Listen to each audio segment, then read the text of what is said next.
we'll see how that goes. So the question right now is, what am I doing today? I've got several hours I'm going to be streaming here, and basically I want to make sure that I get a couple main things done. Nothing too big here. The biggest thing that I want to work on today is finishing up my bench pin, and in order to do that, there are just a few more things I need to do. I realized, one, that I need to put an angle on it, so I have a little more, a better, just better edge to work with as I'm using this bench pin. And so in order to do that, let me grab a pencil. What I'm planning on doing, coming up to about here, and maybe I don't want to go through the center of this hole, taking off maybe that much material. So I'm going to put a line here for what I'm going to do. And then I'm going to try to transfer this line all around as well. So I'm going to go to about there. And then I'm going to transfer this line around my bench pin. Okay. Let me go get my T-square.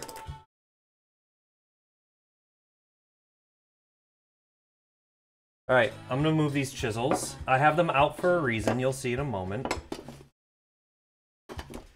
Okay. And more chisels. Okay, they can just hang out over here. Not an issue. Alright, so how far up did I go?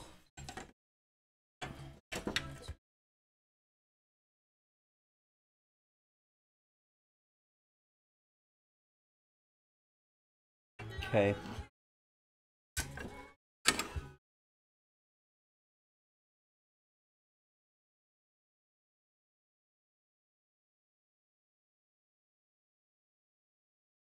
There. Let's put a line down here so I know where I'm going. One of these edges just isn't perfectly square, so it makes this a little tedious. I'm gonna use this edge actually. This should be more square.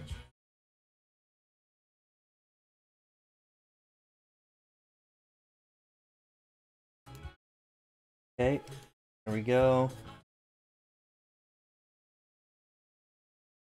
Okay, and then I want to transfer this side as well. So I'm going to measure how far I am from the top here. A little over a centimeter. I'm going to get my smaller ruler to do this in order to make it consistent.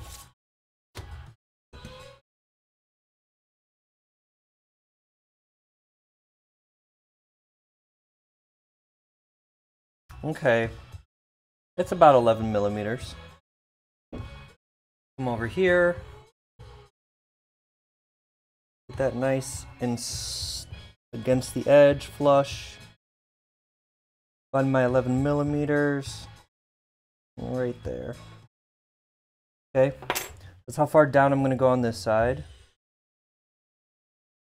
Is that too much? That's the question. I don't think so. Alright, and now I can take that spot and the spot on this edge and bring them together. If I can see it. Which I can. Okay. So, grab this line. Grab this one.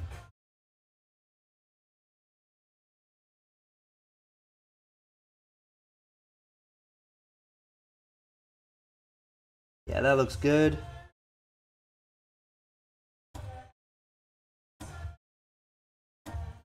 Alright, cool. I can see it. This edge was sealed. That's what this black is, so that it wouldn't rot or anything, I think. And so the contrast against it's difficult to see, but there's a line there and I can see it. So, okay, so I've got the angle that I want to cut this on. I'm going to be doing a bit of cutting today, and in order to make that process go smoother, I decided that it would be good to get all my chisels out and clean them up. So that's going to be a bit of the stream today. I'm going to put my T-square away. Okay, so cleaning up chisels. How am I going to do this? Well, you don't need a lot of supplies in order to clean up chisels. These guys I've had longer, these chisels, and they're better quality than these other ones that I have. So I want to work on these. The first thing that I need to do is some rust removal. I don't know how much you can tell, but they've been in my basement for a while here, just sitting. And so they're rusty. They need some love. This is my, what, 1/4-inch chisel? And so this one's pretty bad. And the edges are, this one especially is really bad. This one is chipped as well. I don't know what I did with these two in specific to get them so bad. I think maybe I've never worked on them. This one's just uneven. My inch chisel here, it's got a curve on it that I need to knock off, and then I need to clean it up as well. So I'm going to start with rust removal, and then I'm going to move on to resharpening these, especially these two, and getting a consistent edge on them. Is this focused?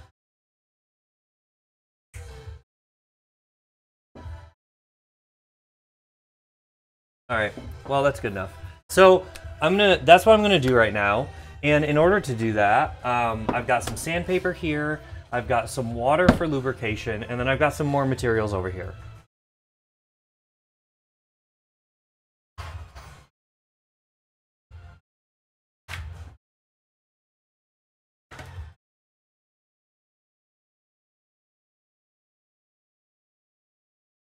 Alright, so this is a lower grit sandpaper. It's an 80 grit.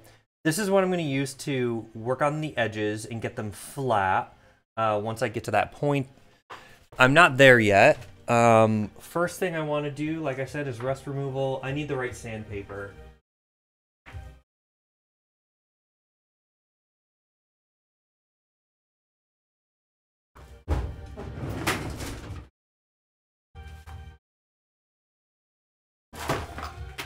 All right, this is probably too fine a grit to start with, but it's one I'm going to use.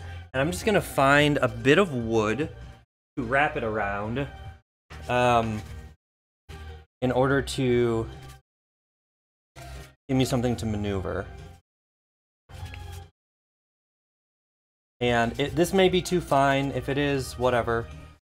One of the other things I have down here is some oil. And I have that because once I remove this rust, I really don't want it to come back right now. So I'm going to put some oil on the tools in order to prevent that from happening.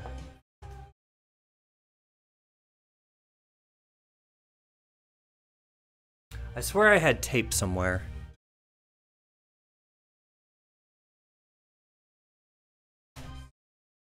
Found it. Okay.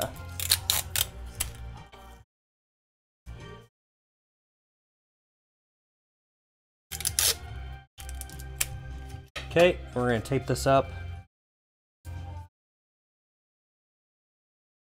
Okay, so I've got this now, and I'm going to start actually with my small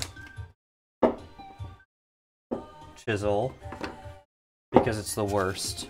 And I'm going to get my sandpaper wet.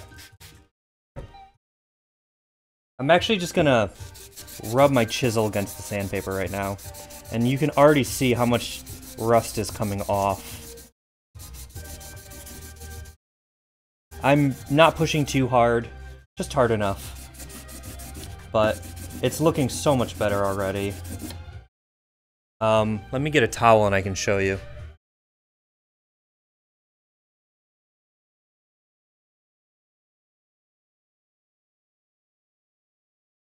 Yeah, it's... Hold on. Yeah, right through here, there was quite a bit of rust. I've already removed it. So this is going to be a fun I'm gonna feel really happy and accomplished after this. Remove some of that. More lubrication. Pushing a little hard, not too much. Strokes don't really matter, just trying to get rid of it all. There's some bevels on this chisel, so I don't really want to mess them up. It's not a big deal, but I'd rather not screw them up, keep them there. So I'm going to try to match those angles. Okay, now the back side. I'm going to start down here.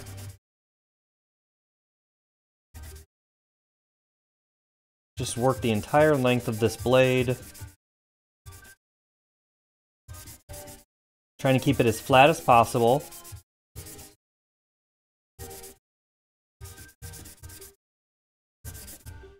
Cool.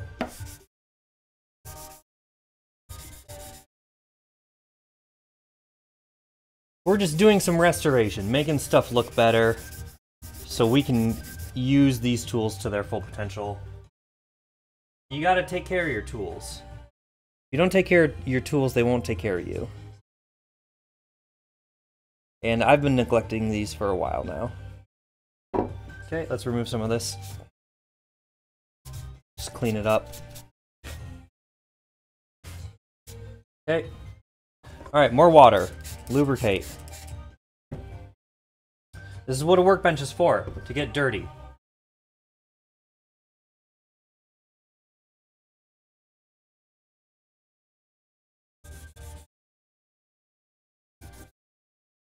Oop. Okay, I'm fine. I didn't cut myself or anything. Oh, it looks so much better. This backside. Like no rust there now. A little, but not much. And you can, when you're doing this, you can come in as well if you'd like and use your stick like this to hit an edge. It may give you more control this way to run your sandpaper against your tool. Ooh, this is a good song.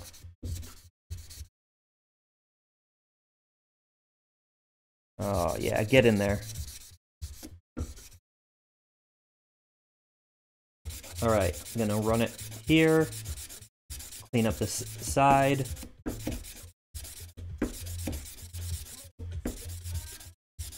Oh, I thought this was a completely different song. Whoops. Doesn't matter. I thought it was the song... Oh, I can't even remember the name of it. I think it's by the band Big Data that I really like. I mean, I haven't listened to much of their stuff, but there's one specific song that they play on MSU quite a bit. Or they used to, at least, that I really enjoy. But this is not that song. Oh, it's Franz Ferdinand. That's who this is. Alright, let's get some more water on here. Yeah, it's totally Franz Ferdinand.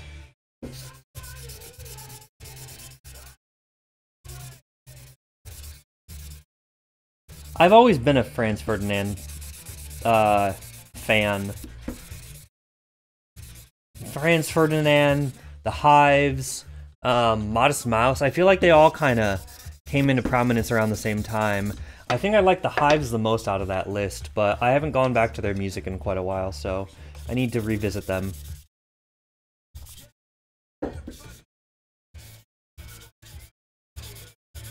Alright.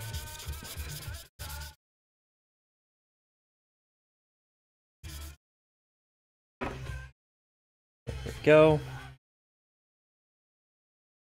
Oh, I'm feeling so happy right now. This looks so much better. This edge is going to be difficult.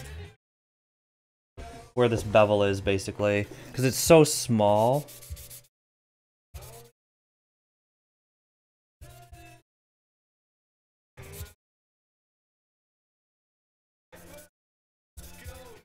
Alright, and I do want to hit the shaft here and clean that. We're trying to remove as much as we can of this rust, so the tool doesn't get too out of control, so it doesn't eat away at it and cause problems later on. That's where the edge of my stick here is really going to help. A lot of angles, back and forth. Okay. Let's clean that off and take a look. Oh, it's still more. That's really... It's really where it's the worst, I think, is right here. Yeah, it's going to take a bit. Okay. Let's clean off my sandpaper. Spray it down again. Okay. Alright, this side's a little cleaner already, so we're going to use that to hit this. Yeah, oh, it looks so good. Watching all this tarnish come off and rust. I'm very happy. I feel productive when I'm taking care of my stuff. When I'm really taking the time to go back to the things that I've used and show them the love they deserve, you know? You don't want to be owned by the things that you use, but you want to be able to appreciate them and use them to their fullest. And so, what's the point in throwing out a rusty tool if you can take 10 minutes to take care of it? Because it's, I mean, if you've used it, you've used it. I mean, you don't owe it anything, but it's nice to show it love. All things want love. Alright, let's clean this. Here we go again. Standing my bench. Getting it nice and weathered. That's what it's for. You gotta use it. Just like your tools. Your workbench is a tool too. Okay. How we doing? There's more. I mean, we've missed a few spots here. Let's really pushing hard here to take care of this side. Yeah. Let's do that on the top. Really pushing hard. The other nice thing about doing this by hand is that you're unlikely to heat the steel of your tools too much to where they're not going to hold their edge and their strength. If you go to a grindstone with this, like a grinding or buffing wheel, you have to be really careful of overheating your tools. And I'm unlikely to do that right now with my sanding. It could happen, yeah, but it's far less likely. All right, I need some water. We lost lubrication. That's another reason why you want to lubricate those, to help cool your tools.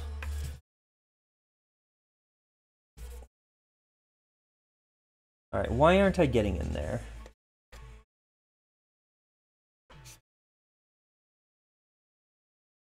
Where do...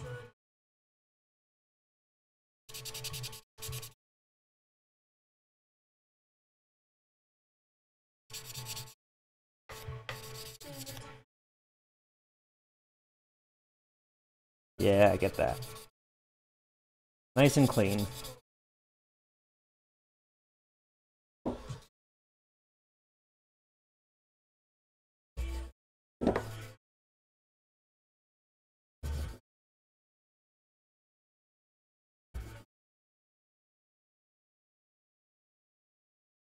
I'm just rolling my chisel right now as I go up and down this the shaft here, and really trying to get all angles of it, clean it off. Okay, that tape's coming off. It's okay. Don't need it.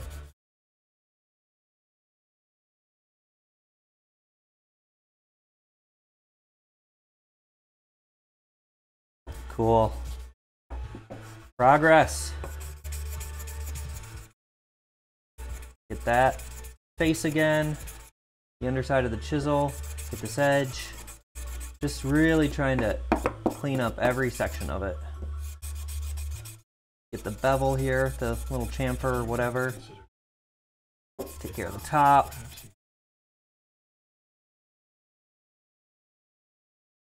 Yeah. Let's clean it off and take a look.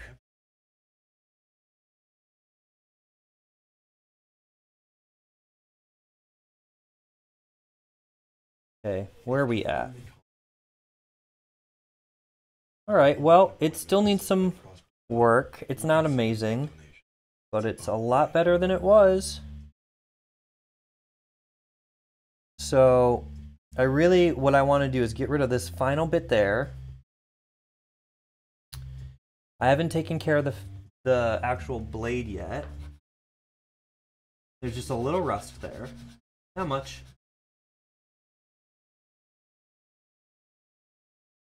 Alright, almost there.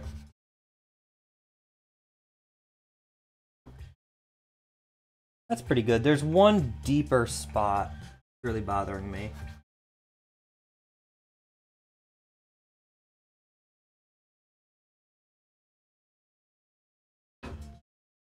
Okay, it's gone now.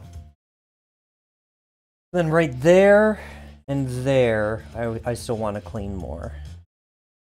So, how am I going to hit those spots? I think I'm going to do it. I'm going to take this off. I think that's what I'm going to do. Okay. I'm going to go in with my fingers here. So, where are we? We're right about there. Just not quite getting it. And even already, just doing this, it's better. Right, we're gonna hit this side. I want some lubrication here. Gonna right on the tool. All right, and rub, sand that, get that out. Don't let that stay.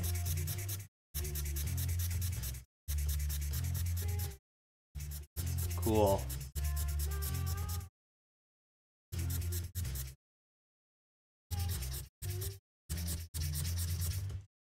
Backside, come back to this other one. All right, I think that we've basically got it all cleaned up.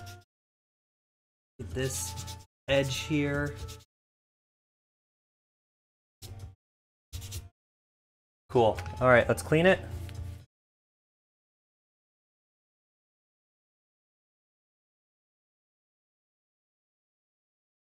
All right. I'm happy. I think that we are done working on this almost. There's, oof, right there, just a little. Let's get some water. Okay, and I'm gonna go back in. We're just gonna hit it. It's right on that edge, that bevel, that side. Like, it's really hard to get to. Okay. And then, was there anything up there that I need to get?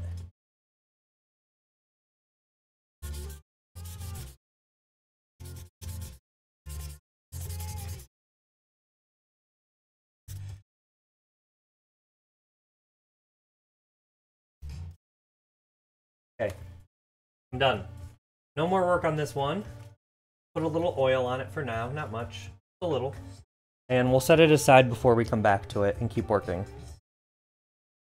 So, got my oil here. Gonna crack this open. Come on, got it. I'm just gonna put a little on my finger and rub that on.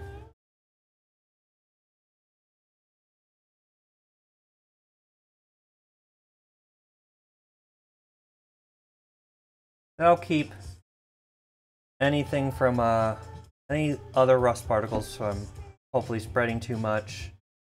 Keep it, the oil, the blade nice and lubricated. And then I'm gonna re-edge this once I get done cleaning up the other ones. And we're gonna get these all in good working order. That's what we're gonna do. Okay, cap my oil, put that over there. And move on to the next chisel. So we're gonna work on, what is this, my 1/2 inch? Is that right? Are you 1/2 inch? Let's find out. Yeah, this is my 1/2 inch. And then what? I've got 3/4 and a full inch. Cool. So back to my sandpaper. I think this time I'm going to use my cutting board. Where is it? Cutting board. Oh, there you are.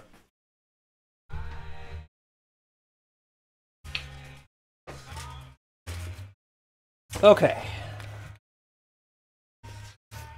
So let's spray down my sandpaper. And get to work. Somebody's out there on Twitch hanging out with me. Thank you for coming by. Hope you're having a great day. How's your Saturday so far? Hopefully it's going pretty well. It must be nice and chill if you're hanging out with me.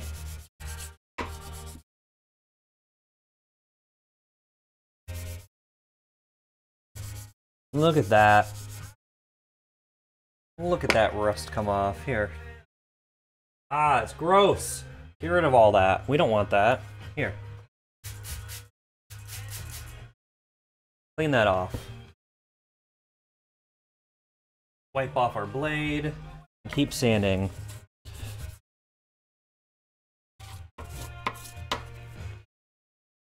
Keeping it nice and flat, the back of this blade, against the board and the sandpaper.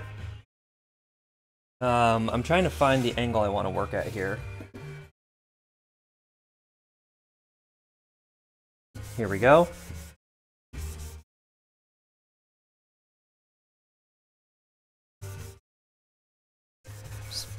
Good pressure. Okay. That is a great start. I'm going to move on to the top.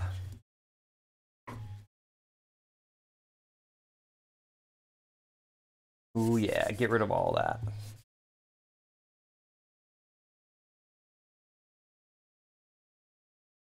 I'm going to turn my board and do it like this. There we go. That's more comfortable.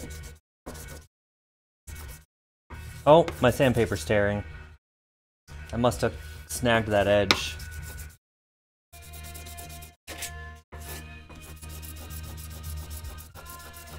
Just push, push, push, push, push.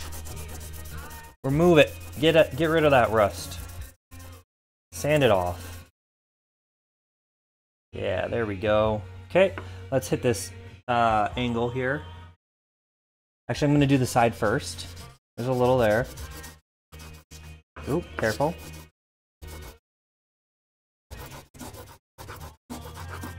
Okay.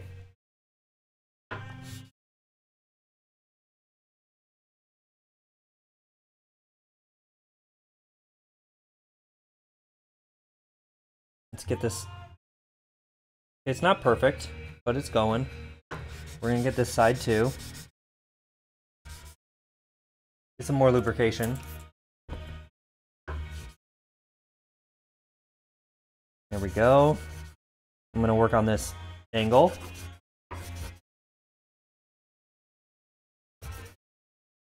Good.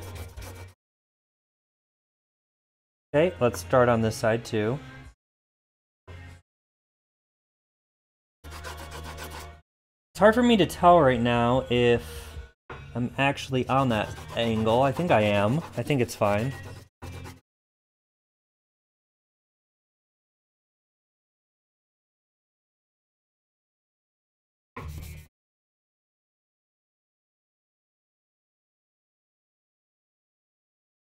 All right. Let's wipe this off and see what we got.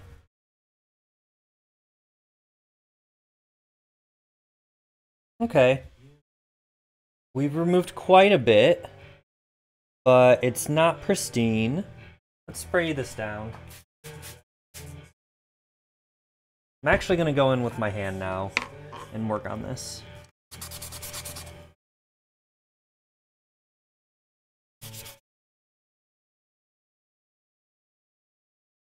I'm not worried about, you know, maintaining hard edges on this section of the blade because I'm so far away from the edge. I just want to get all this rust off. all this tarnish.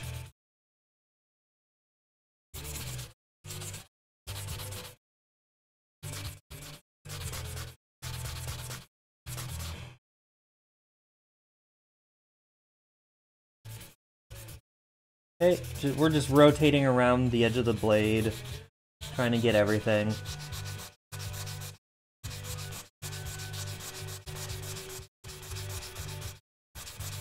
Keeping it nice and lubricated the whole time. There's water everywhere, and steel and rust particles flying off. Alright, now I'm going to move on to the shank a bit. Let's hit that. Oh yeah. You should probably have your tetanus shot or something if you're doing this. Just a disclaimer, take care of yourself, know your health. I'm not responsible for anything that you cut yourself. I'm not encouraging you to do the things that I do here. You know, be smart, use your brain, work safe, all that good stuff. You do any of this, it's not because I told you to.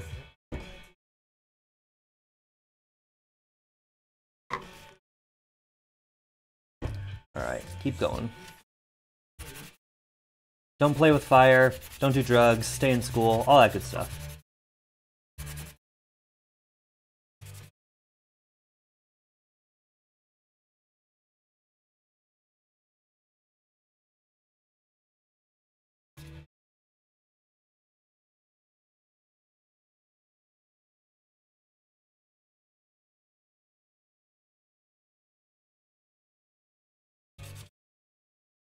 Okay.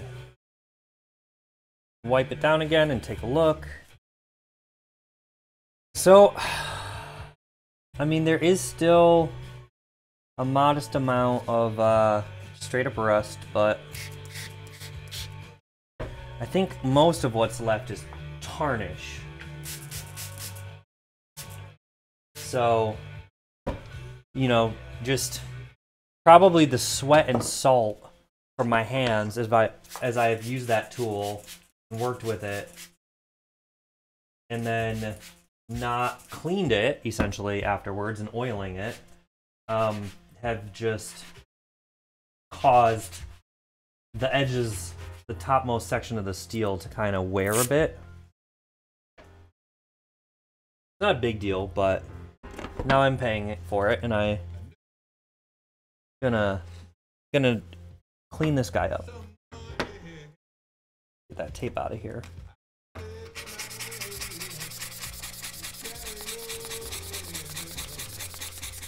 Alright, let's put this down again and go in like this. We're just sanding.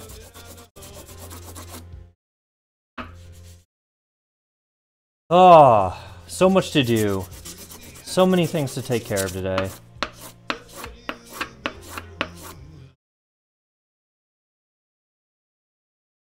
Okay, we're getting there.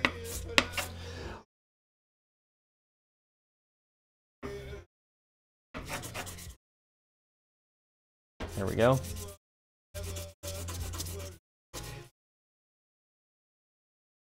Want some more water? There we go.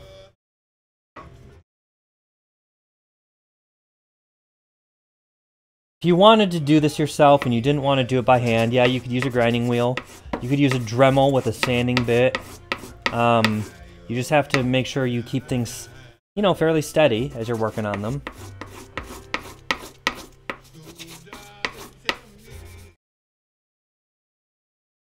You don't want to, especially when you get to the edge, you want it to be square unless you're making a curved edge or a convex or concave edge for a reason.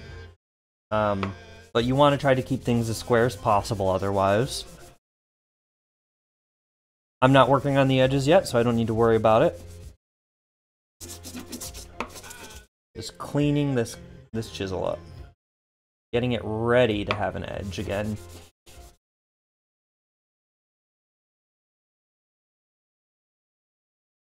Alright, good progress.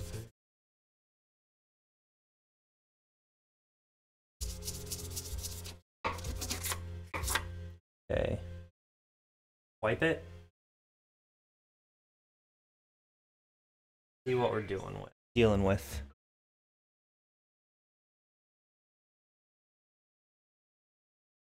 Okay.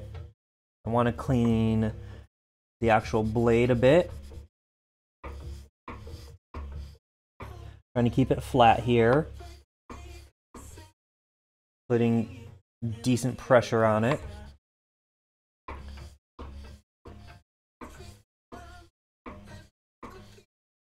Good.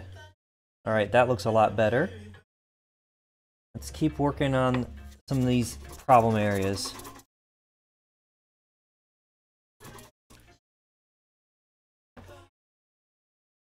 Right there. Yeah, I get that. Watch it. Stand up. Ooh, that's a lot better. All right, I'm gonna go in with my hand.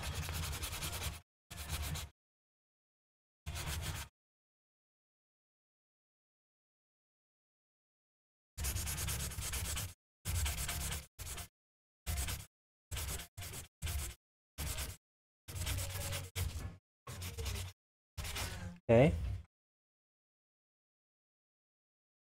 All right, and I'm gonna keep working on the shaft now. There's still some surface rust towards the handle.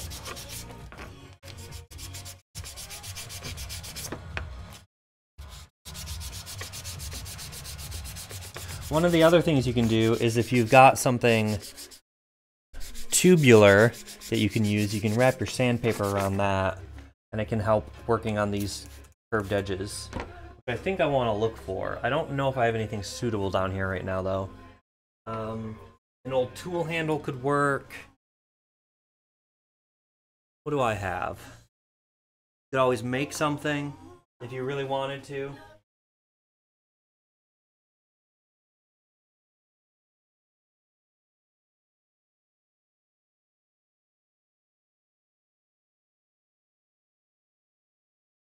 I'm not seeing anything I want to use.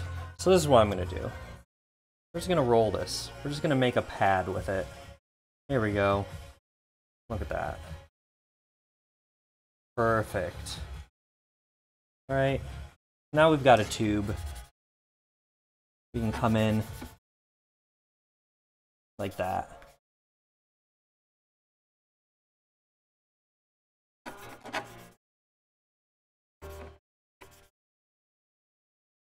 Good. Yeah.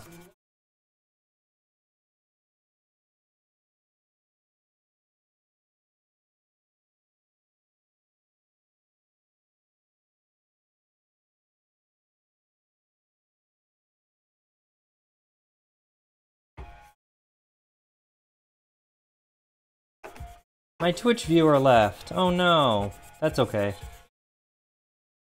I'm being real chill right now, and some people don't need chill. Some people need other stuff. That's good. Get what you need. You don't need me. Not necessarily. There we go.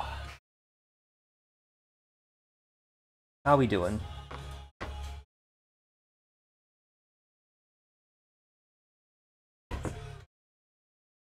Okay. See.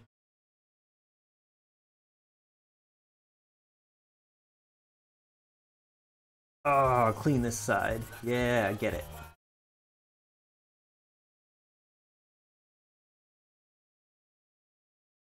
Look at all that steel coming off, all that tarnish and steel.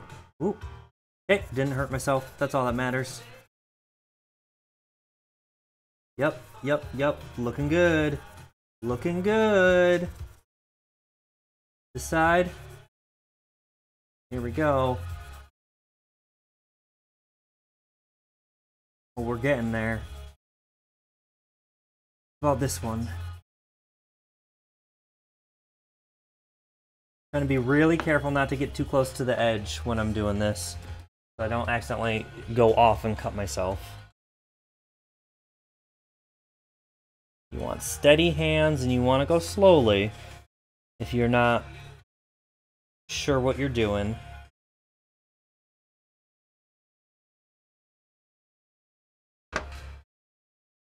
All right, let's get the rest of this rust here.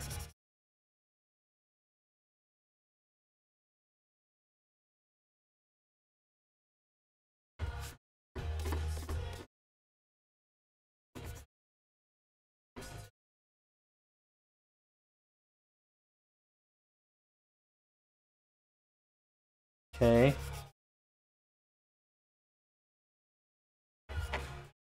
Yeah, there we go.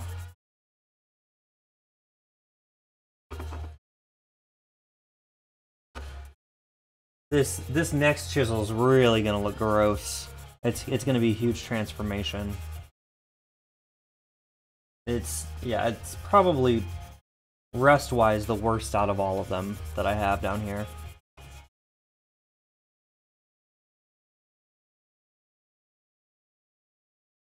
All right, let's take a look.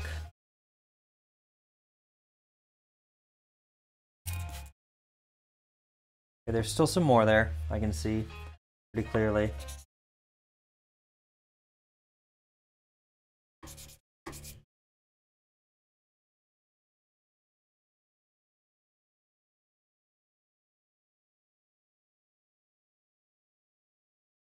Come on, clean it up.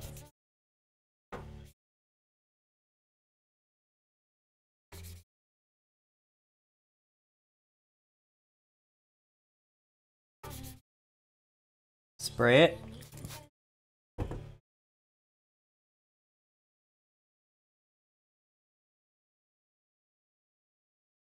Yeah, there it is. All right, I want there. I don't know if you can still see. I'm not very close to the cam or anything right now, which, I mean, this is where I work. This is the edge of my bench. This is where I stand and do my stuff.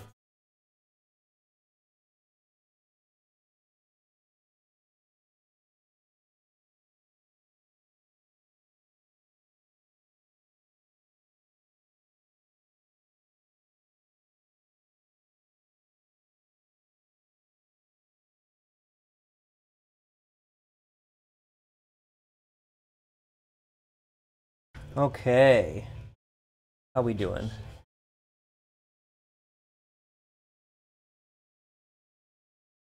You know, I'm thinking this is looking pretty good. I'm gonna spray the sandpaper again. I'm gonna try to polish this up now.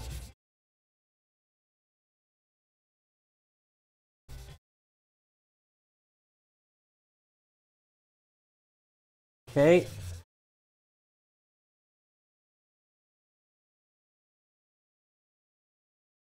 Not perfect, but good enough. And good enough is good enough. Come in on the edge a bit. Ooh, such a huge just nick on the edge of this blade. Maybe I dropped it at some point. It could have rolled off my workbench and hit the floor. That's likely what happened.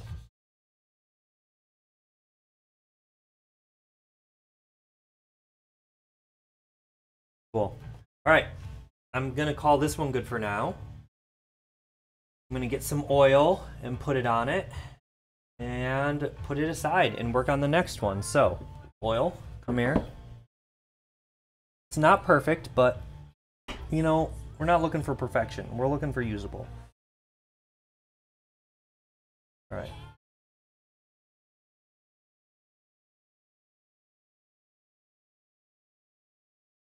You don't need a lot of oil, just enough to coat it. I'm just using 3-in-1 multi-purpose oil. This side and these edges are still really rough, but it's okay. I can work on them later.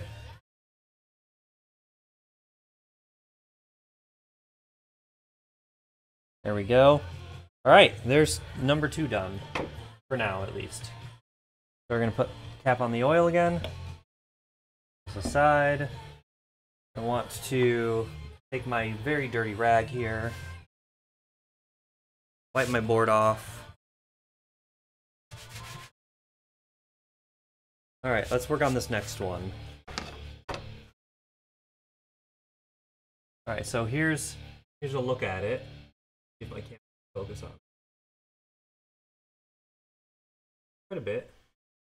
I'm actually going to adjust my color because you can't quite tell it. It should be brighter.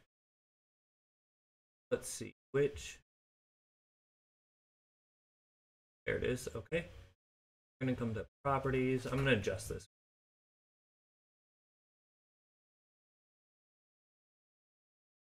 The filters. Color correction. Go. Oh, it is in my way.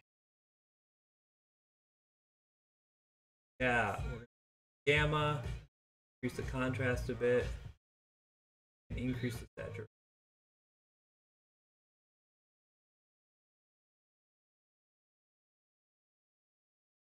No hue shift.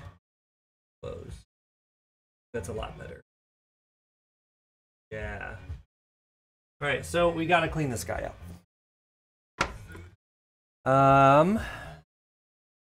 Just there's a ring. There we go. And back to the edge. Oh boy. It's just immediate. You can just see it coming off. It's so satisfying to watch all this just disappear.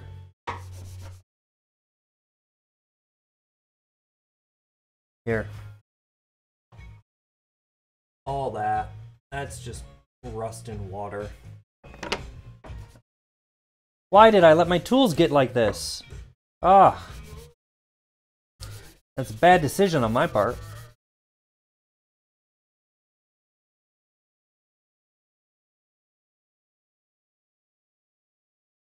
But it's coming off. It's getting there. Across the edges like this. Back and forth. Back and forth.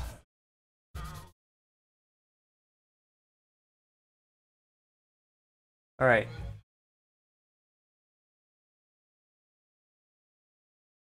Wipe that off. We're gonna rinse off the sandpaper.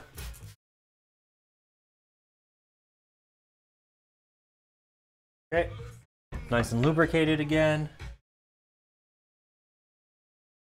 So right here, there's a lot.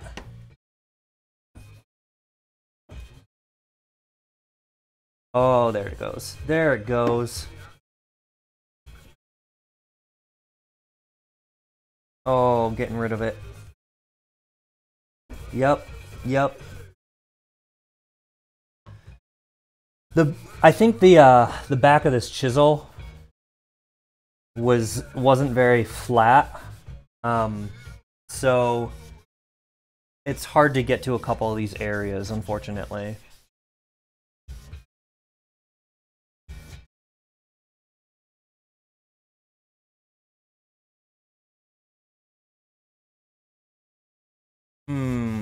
So we're kind of fixing that right now.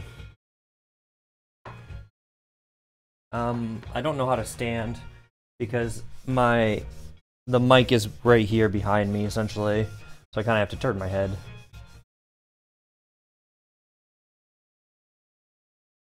But we're getting it. We're making progress. Okay, I'm gonna try to hit this side now.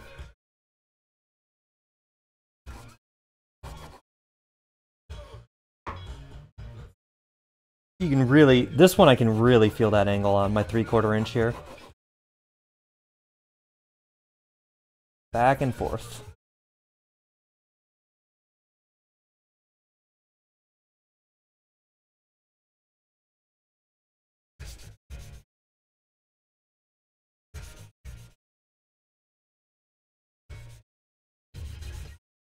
Ah, great. Ooh, okay, I'm gonna rinse it off.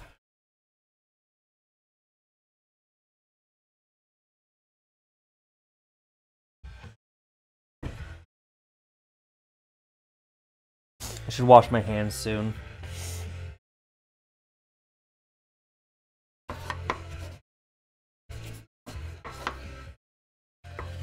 Careful. I'm trying to get the side of this edge closest to me now, because I was missing it earlier. But the paper's tearing now. Let's work on the other edge instead.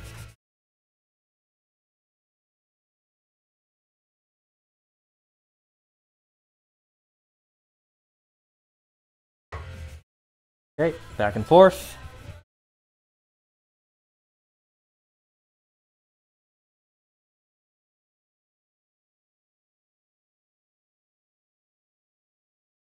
Okay, just taking a note of areas that still need work. I think I'm gonna do it, some of it by hand now. See if I can work on this area first. I have a slight angle on it to try to hit this backside that I haven't gotten yet. So I'm pushing close to the handle and angling the edge of the blade up.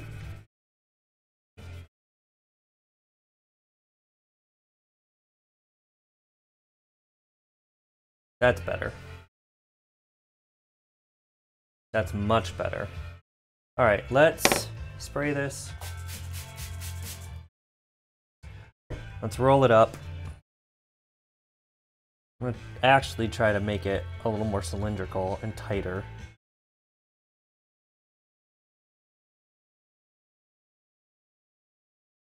Perfect. Okay, I'm going to come in. I'm going to work on this. These harder spots to get to.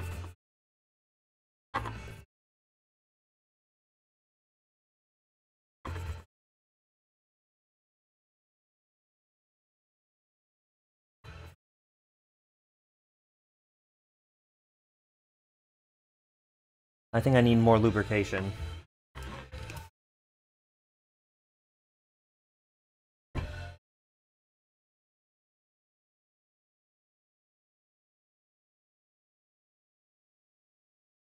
Yeah, get rid of it. Oh boy.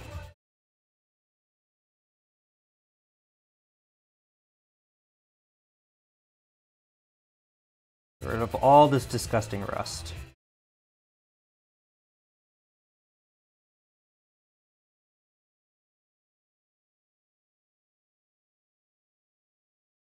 Yeah, there we go. Oh, this is nice. Oh, it's like after a hard workout or a bike ride or a run, just sitting down and or getting into your shower, you know, and just feeling it all come off. Oh, it's so nice.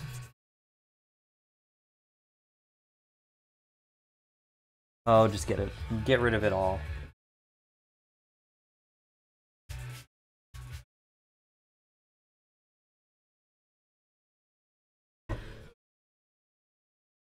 Okay, we still got a lot to go here. A lot of rust here.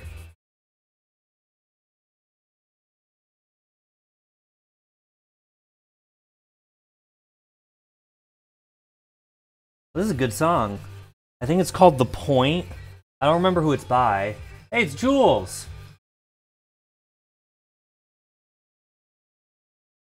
You can't hear me? You can't hear me at all? What, even when I'm talking? Really? So, to let you know what's up, Jules. Also, long time no see. Glad to have you back. I'm doing a bunch of different stuff right now. I'm doing some jewelry making, some woodworking.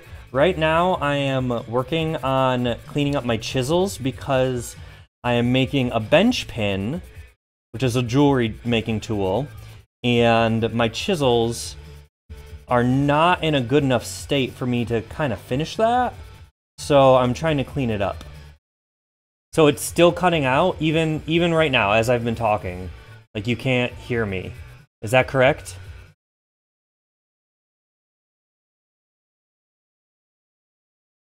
Because I was silent there for a moment, and I wonder if it's YouTube for some reason, because I do have music going, so I wonder if it's detecting that music and cutting it out, but I hope not.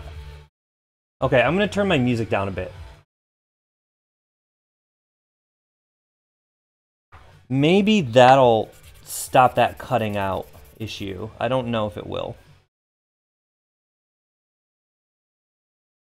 So yeah, only a little. It helped only a little. My volume's pretty high on my mic, and the gate isn't, it shouldn't be cutting it out that much. I do know that, I went back and I watched a couple of these, and it seemed that, yeah, the volume was low, but I turned that up today. So I was hoping that some of that got fixed. Also, I do appreciate your help, Jules. Thank you for letting me know what's up, so I can fix things and try to make them better. Og? Nope, Og. It's not any better. It's still kind of... Is it choppy?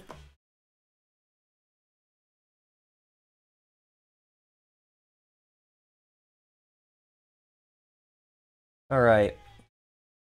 Still a lot of rust to go on this.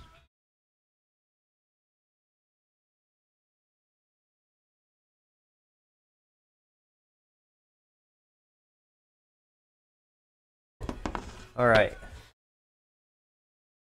Oh, I think I need a better piece of this sandpaper now. Can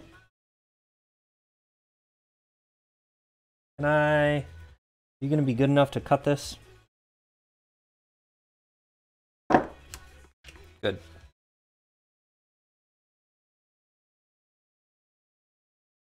Yup, it's still a problem, huh? I can turn down the gate and maybe that'll help it a bit. Also, I think my cam just did a thing. It just blipped. One sec.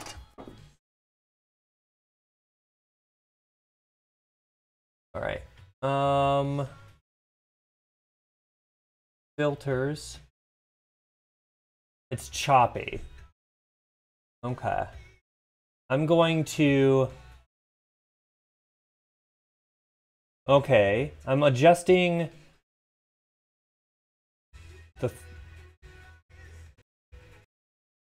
Alright. Is this any better? It may not be. I'm hoping it is. I'm adjusting the thresholds. And I think that may help. No. Alright, that may be a little better, but I have no idea. Is there anything else I can do to adjust this? No, we're gonna cancel that. I'm gonna change that. Alright, let me take a look at my system pref. It's good? It's better? Cool. That's good. I bet you that was it. My thresholds. Yeah, I think that's all it was. I'm gonna turn my mic volume up as well, and maybe that'll help. Okay, so we're gonna adjust that, and then I'm gonna take it down in obs a bit. Let me know if it got way too loud or something. Thank you again for your help. All right, so we're gonna more lubrication and keep working here. So how are you doing, Jules? What's going on in your life? I imagine school's happening right now. I mean, not at this exact time, but I imagine that's one of the things that's happening. Oh, come on, get that rust. Get rid of all that.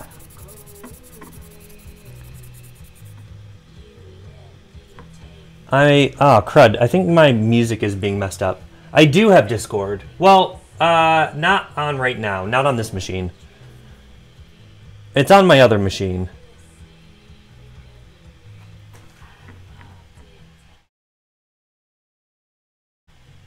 That's awesome, a drawing tablet. That's really cool.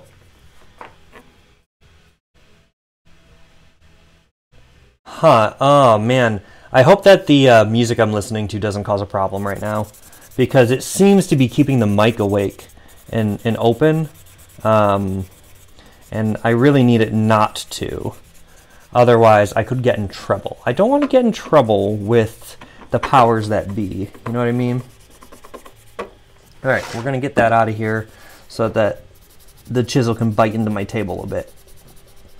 And so I can work with it there. All right, clean up this backside here a bit.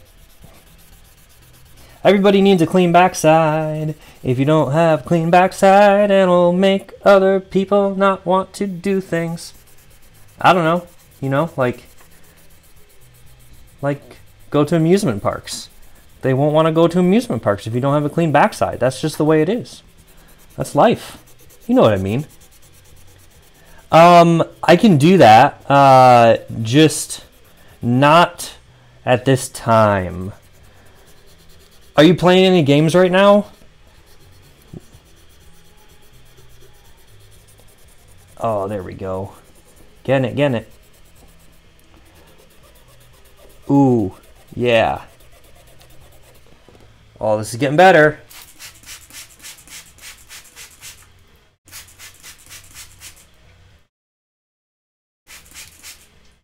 Okay, so I have a few problem spots here. Right here, on this edge here, in this concave section, there's still quite a bit of rust that I want to get rid of. But there's also like a weird little notch there that I have a feeling is going to be difficult to work on. It's going to tear up my sandpaper.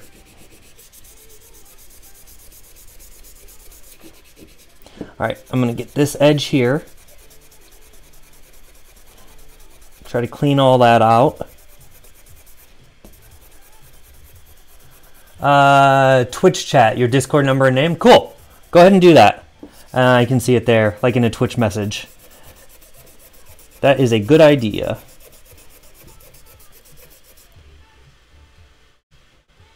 I'm trying to, hold on. Oh man, it really is my music that's keeping that alive. I need to adjust that because I want my music on. That's the thing. Hold on. You're waiting for Assassin's Creed Origins. Really? Is that the one that takes place in Egypt?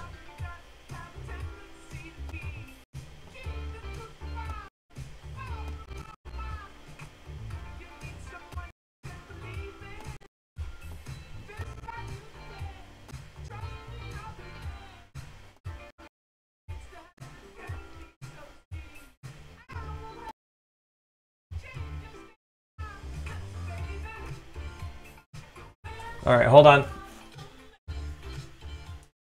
Maybe I just need to put headphones. That may be what I have to do.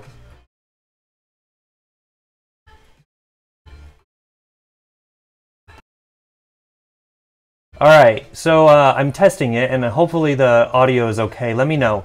What do you think? Has it gotten worse again, or is it okay? It's hard to tell because I only have so much screen space here with my laptop.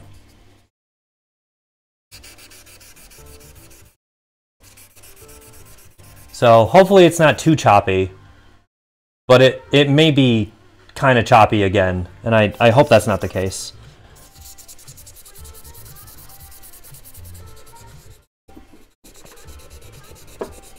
All right, I think I need a rougher grit sandpaper right now to keep working on this blade because it's got so many tough problem spots.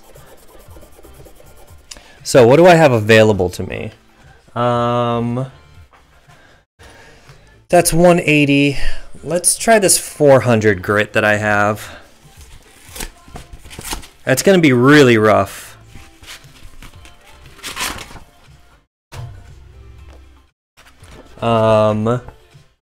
Yeah, headphones might be best. I think you're right. I'm trying to think if I have any good ones that I can use. My Bluetooth ones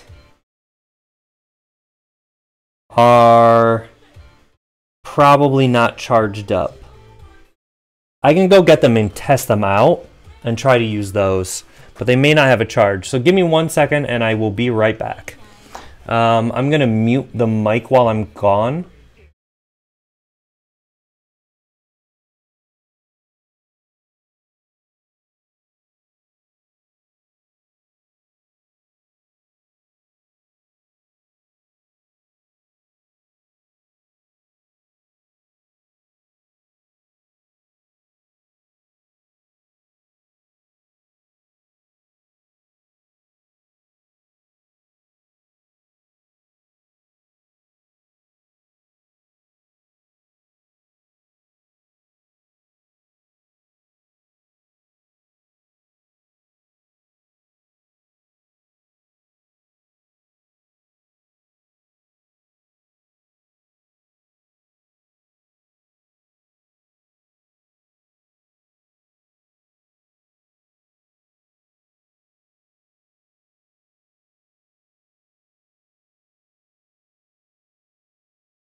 Okay, I am back, and I'm essentially just listening to music on my headphones here. So hopefully this will help fix some of this stuff. I do need to adjust that filter again now, and hopefully make it a little better. So let me know if that's improved at all. I'm going to take a section of this 400 grit sandpaper and keep working on this chisel. So let's see. I don't need all of this. We're going to take about just a third of it or so. And can I just cut this? Nope. My blade is not good here.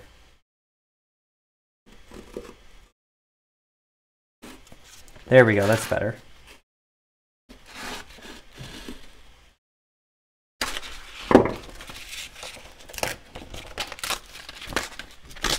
There we go. I'll deal with that. All right. So yeah, hopefully that audio is good. All right, so this is going to be much more aggressive than the other sandpaper that I was using.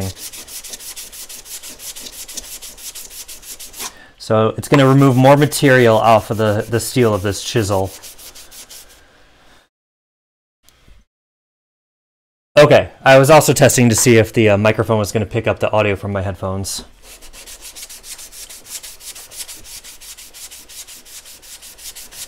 Oh, this feels good. It's rough, but it's necessary on this one.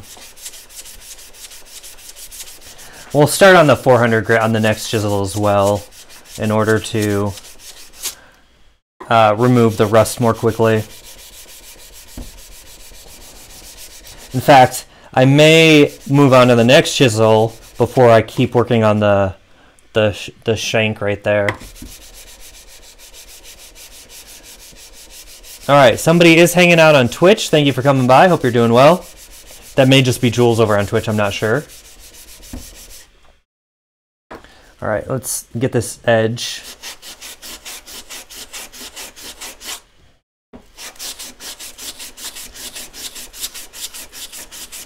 Oh yeah, work it, work it. Cool.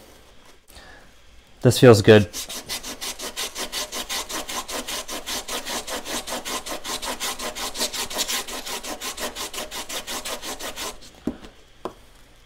There we go.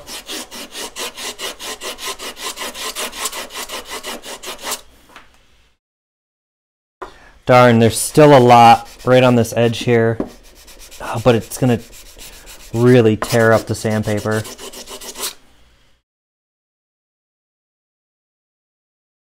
Okay, let's see. Can I get in here with my hand?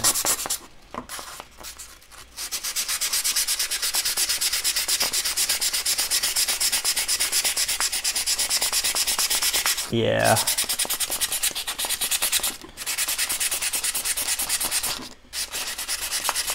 Right there, right on this edge. Oh, it's bad. All right, so okay, I'm gonna move on to my next chisel and work on that one before I touch up the rough spots on this one. So, I shouldn't be going too long from it. I'm not worried about having to oil it, but you don't want to let it set wet for too long. So this is my last one. This is my 1 inch, and it's not that bad because I've worked on it fairly recently, but it is still, it could be better. That's a good way of saying it.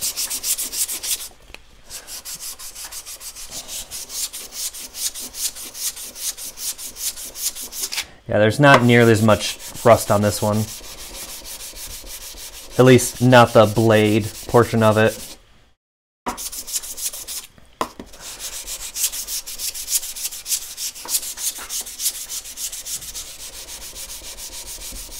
Just work on it. Sand it off. There we go.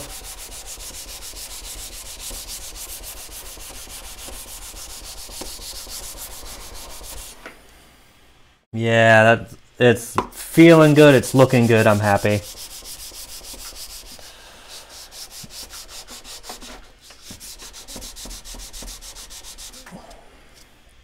Let's hit this edge. Ooh.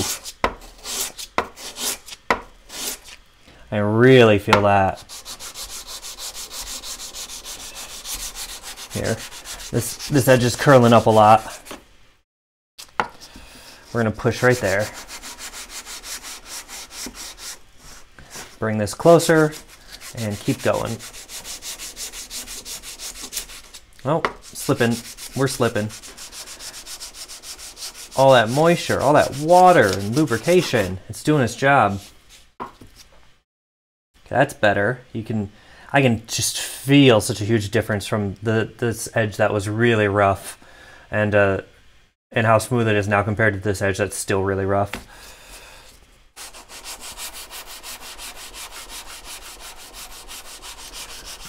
Yeah. Work over the length of the sandpaper, just moving it around Trying to wear everything evenly.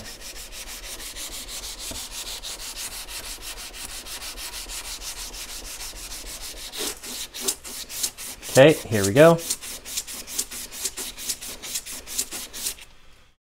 Oh, that's so good. I'm excited.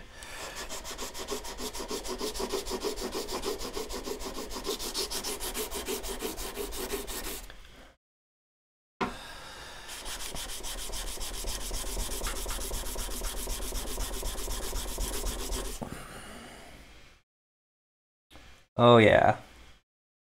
That's feeling good.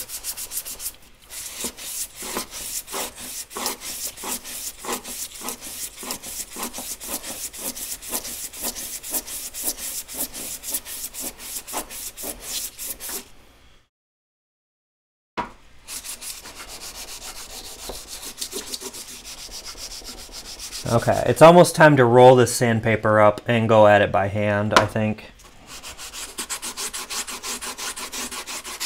Light pressure right here as I'm working on the very edge.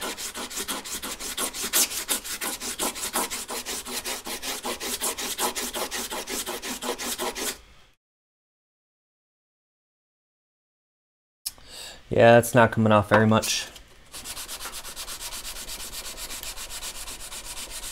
Push harder, see if I can get any of it. Oh, there it is, finally.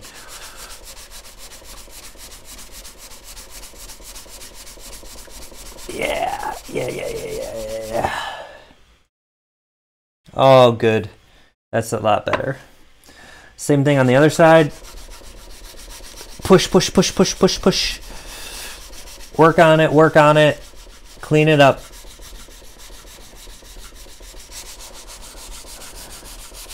Yeah. Oh yeah, so much better.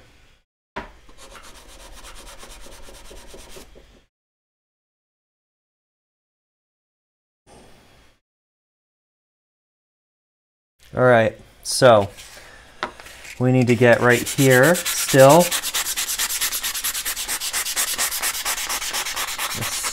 It's still really bad. A lot of rust and tarnish, and right here as well.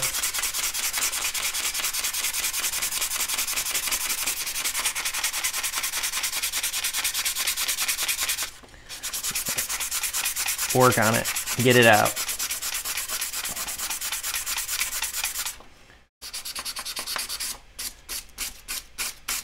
Okay, let's spray this down.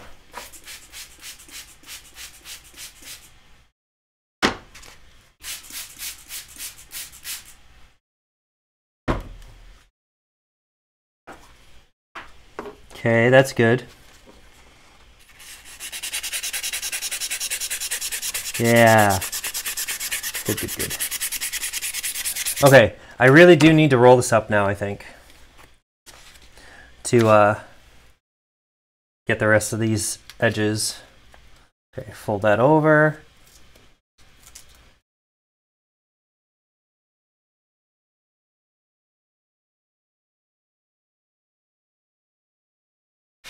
There we go.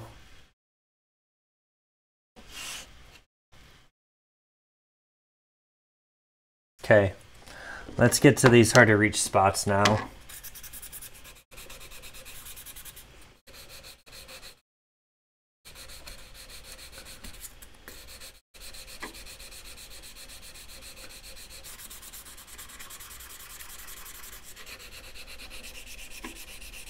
Let's be a little more aggressive on this.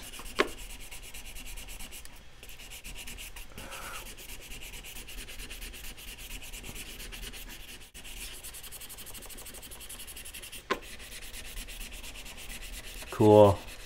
Good work, good progress here. Taking care of all this.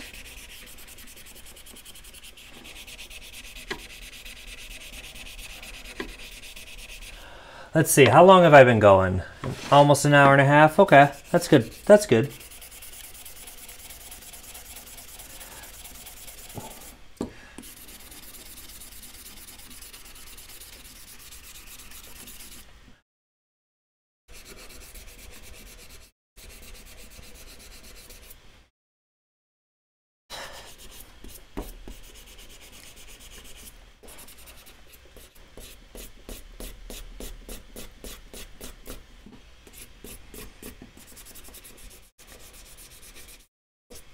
All right, let's rinse this.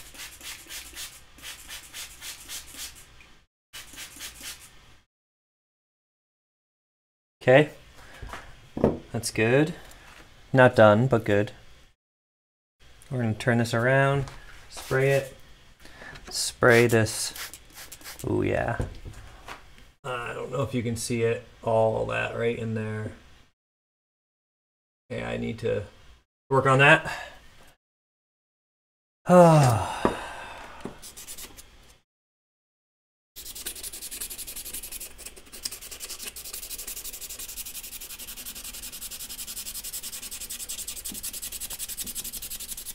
Yeah, there it is.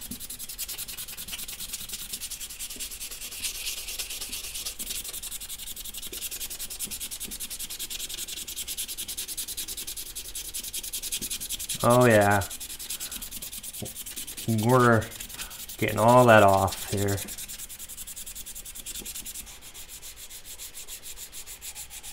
Yeah.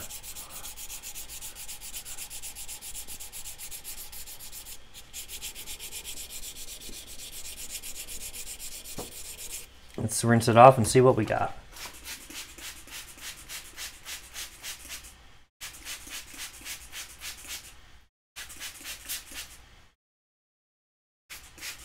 All right, that is so much better.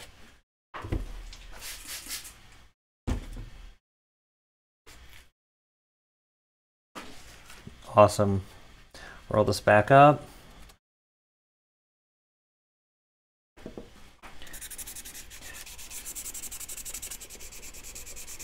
Yeah. I can really see what needs work here. We're just sanding all this off.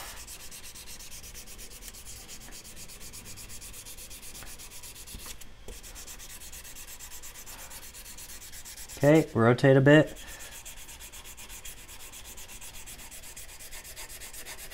Yeah, nice.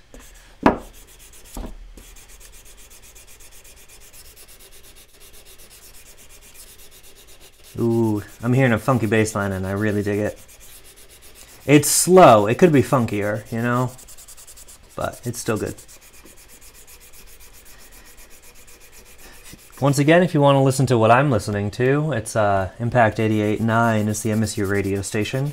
They have an app that you can use, and you can listen to it online, which is what I do. It's playing off my computer upstairs and beaming down to my headphones here.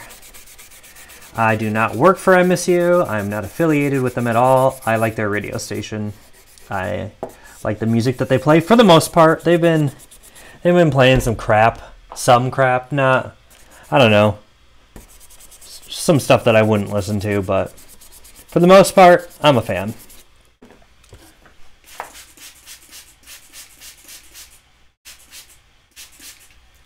Cool. Where do we need to work here? On this edge a bit. Right here. Get rid of this tarnish. Right in here. Get rid of all that. Come on.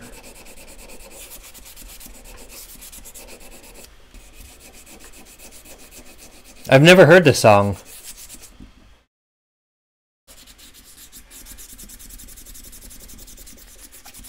Oh, I like this. I need to look up who this is.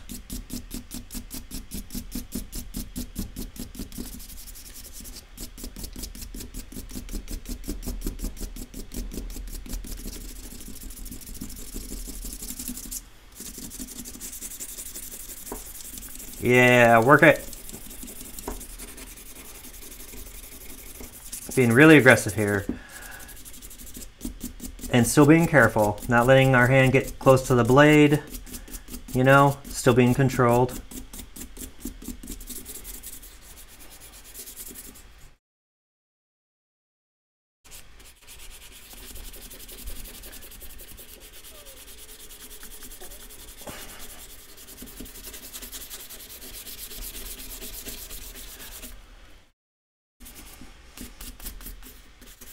All right, here we go.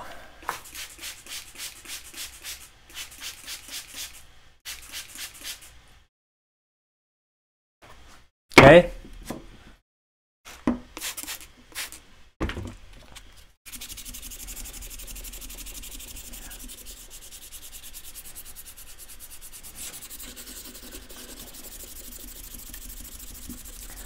Being really aggressive here.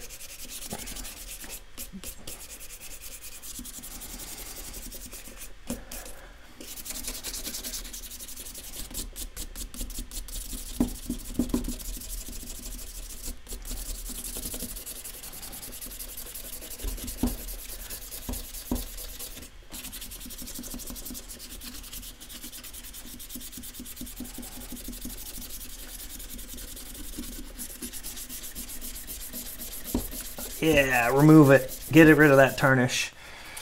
Let's rotate the sandpaper. Get something a little more fresh here.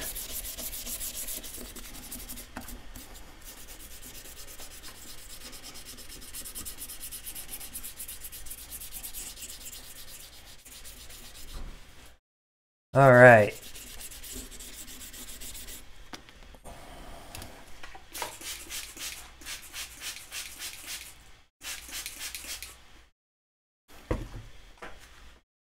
Cool. All right, I'm pretty happy here. Let's clean things off. Once again, not perfect, but I'm doing enough, I think.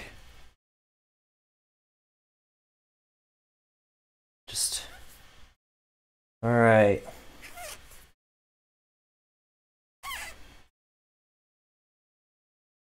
There is still some rust there.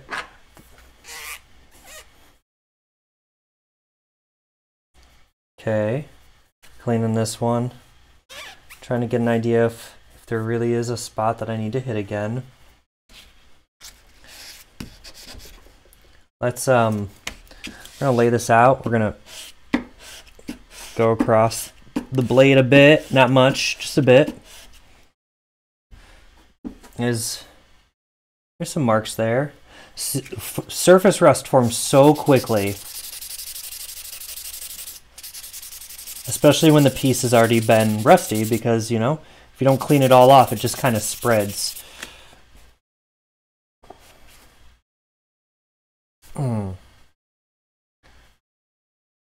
Okay. Okay, that's good. Let's put some oil on this one. Darn it. My oil cap came off. There it is.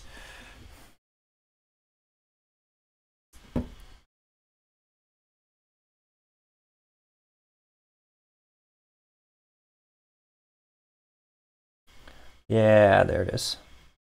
Just rub that in. Spread it around. Get a little more if you need to. Don't need too much, just enough. Okay. So there we go. Oiled up. Pretty much set to go.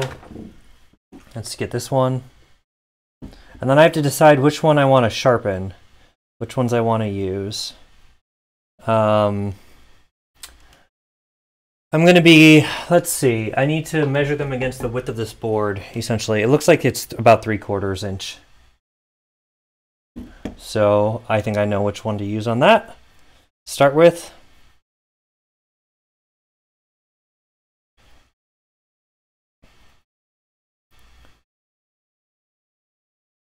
Okay. Since this is an inch, it's too big. We won't need to sharpen it right away. We can set it aside.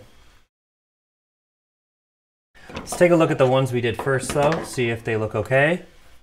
I think that they're fine, but yeah. Looking good. This one, I mean, I think it would benefit if I took the 400 grit to it and started there instead. All right.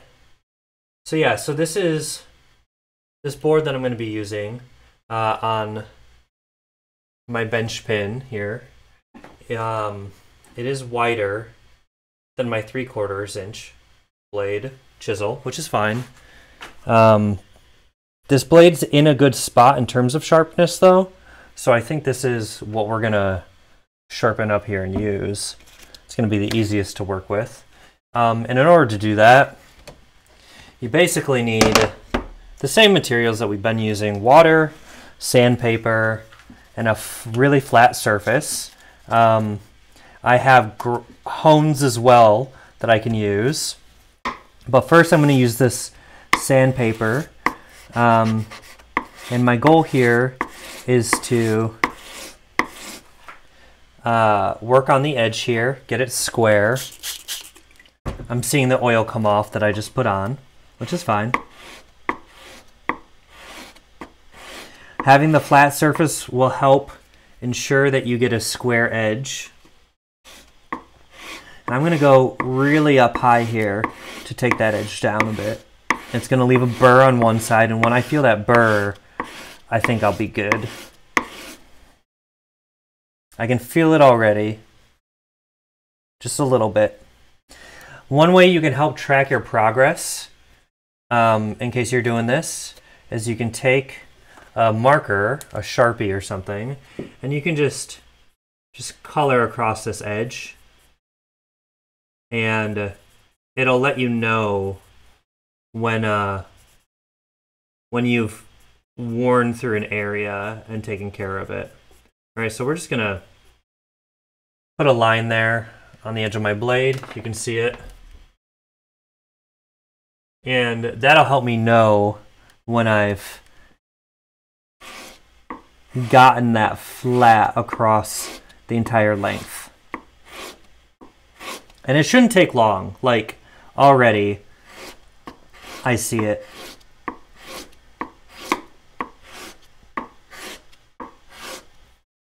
Okay, so I can feel the burr. It looks like we've got an even edge. So now I'm going to flip it over. I'm just going to knock that burr away.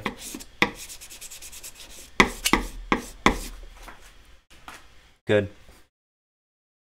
Okay, so now I've got a square edge to work with, and I'm going to move up to a different hole.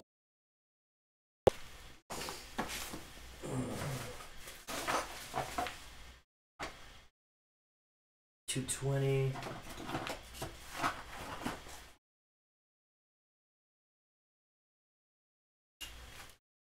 All right, so I'm going to move up to my 600 grit hone here, and I'm going to work on the edge on that.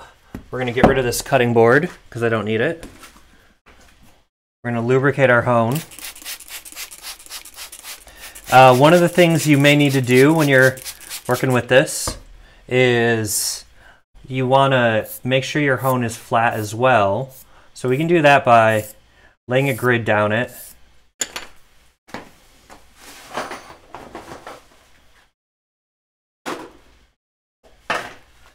And then grabbing a lapping stone. So we're gonna lubricate this, and we're just gonna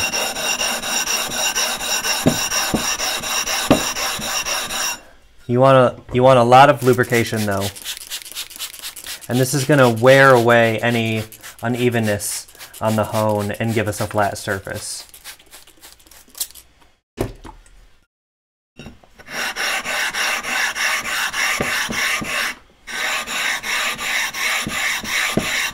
And I'm just watching the grid as it's wearing away.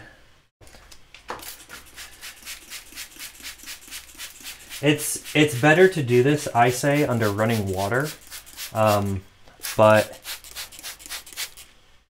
it's okay. I can do it like this, just a little bit at a time, keeping it nice and flat and nice and lubricated as well. We don't want rocking.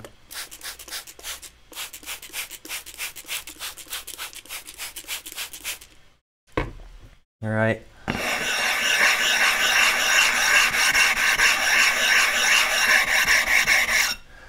Lubricate again.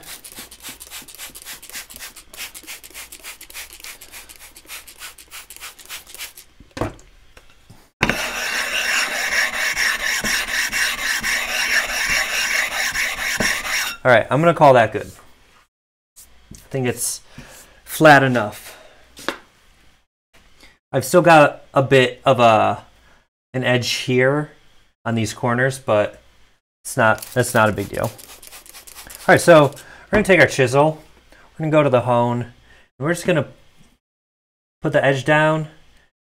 I don't use a honing guide, so we're gonna get it flat on that edge, and then we're gonna tilt it a little bit. And we're just gonna go back and forth, going across the whole length of the hone.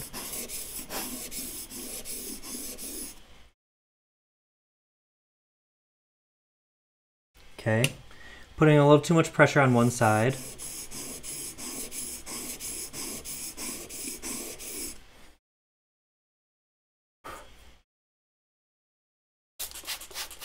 Let's get our lubrication back. The hone's really drinking up this lubrication, the water.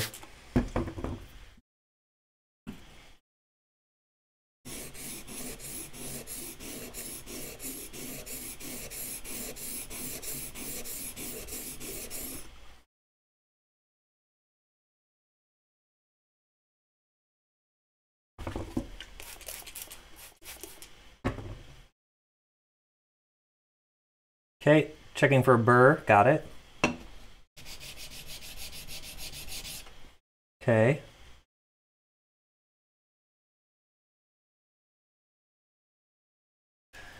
And spray it down. Hit that angle.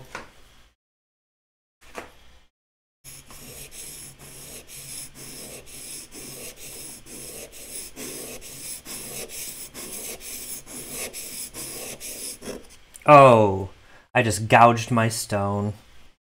Well, I will fix that when I lap it next. Too extreme an angle. And too much pressure. All right, I'm gonna call it good on this.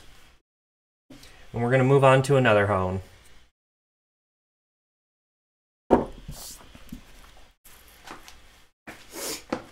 Okay, so that was 600. It's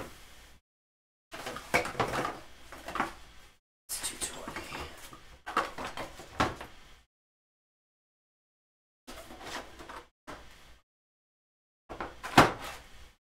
Okay.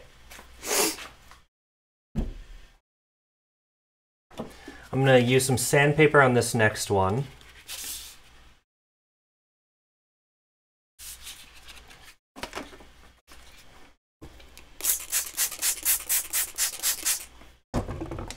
So this is 1500 sandpaper now, but I need a flat surface.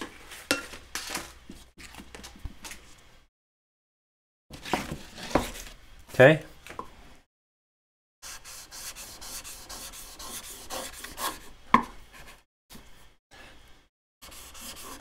Ah, slipped. Darn, I am slipping all over the place. Slow here.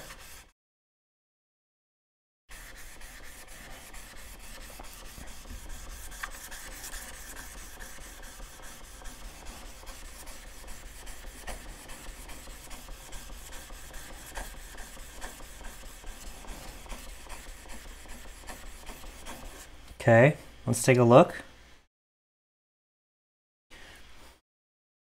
Looking good. Got a bit of a burr, so we're going to knock that burr off.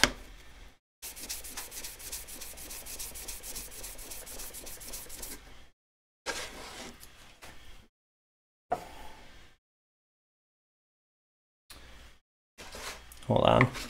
We're going to run this a little longer on the back side here.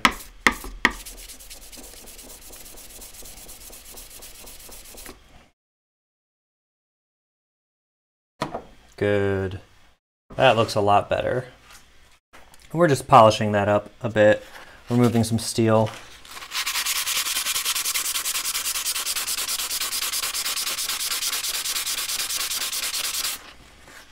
Okay. Let's get back to the edge here.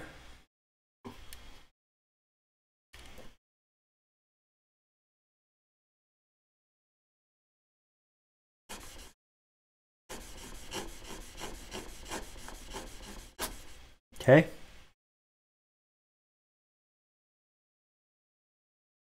And we're gonna knock off the burr. And let's try to cut some wood with that then and see what we're at.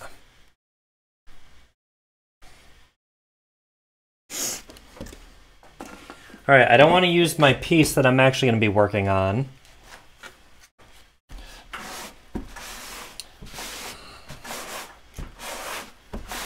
So I'm going to get a scrap and I'm going to cut that.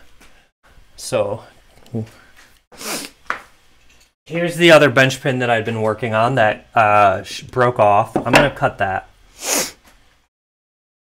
So move this, my water bottle. Let's take the piece that we're going to be using out and put it with the good bench pin. We're going to put the old one in our vise and clamp it up. I'm just going to use hand pressure here. Okay.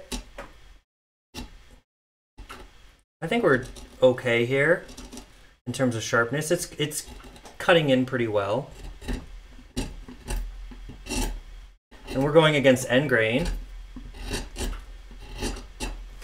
Let's grab a piece of paper and see what we got. It's not going to be too sharp.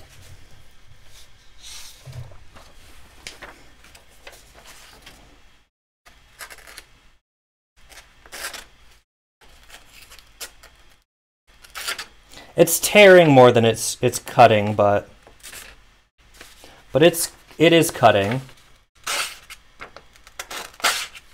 So, I don't know. I could keep working on it. I don't really want to right now. I'd rather start working on other stuff. Yeah, it is tearing more than it's cutting, though.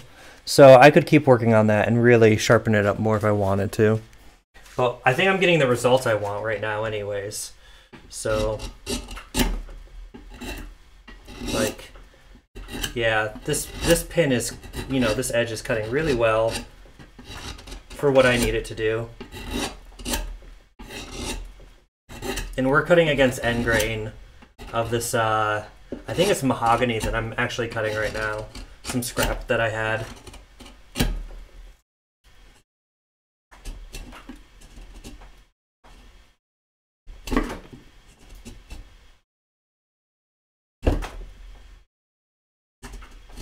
All right.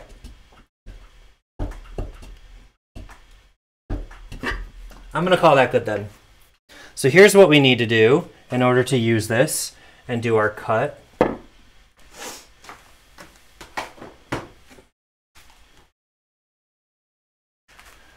Got a couple tools that I'm gonna use. I've got my chisel and I've got a marking gauge here. And this is usually used for cutting like mortise and tenon joints. I'm going to use it in this application to take my piece and my guideline that I had along with my block that I'm going to be using, and I'm going to position this where I need it to be, okay? And then I'm going to set my gauge and these pins that are on it right here to the just under the width of this block, the thickness of it rather. So I'm going to find the edge here.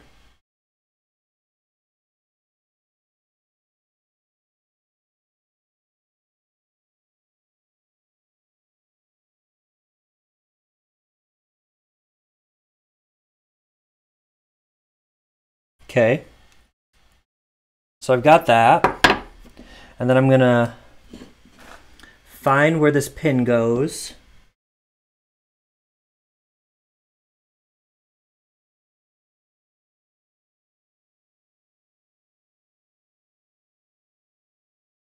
Okay. I'm going to clamp this down.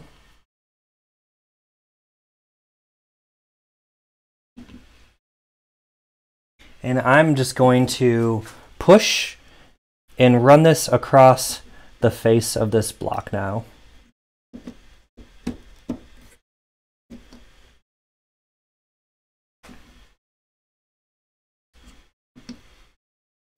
It's being a little ornery. It's not quite marking.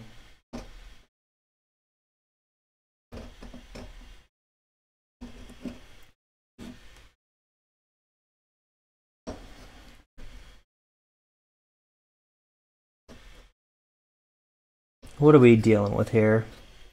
Why aren't we moving?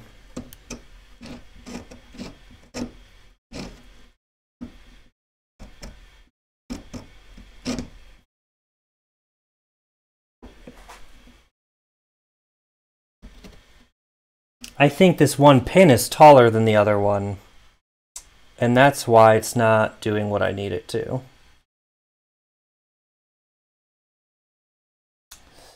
Yep, that's the problem. These pins are not the right height. Well then, that messes up my plan. Well, the other option, take your line, take your block, and put a couple lines on it on either side of the block. And that'll give me my guide too. We have options. There's always more than one way. So I do want to make sure it's square, so I'm going to check these lines in just a moment.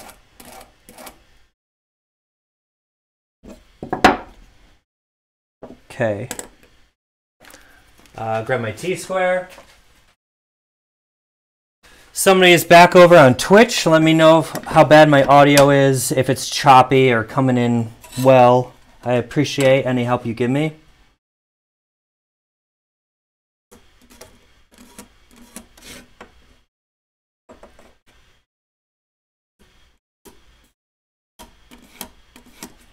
Now let's check these lines.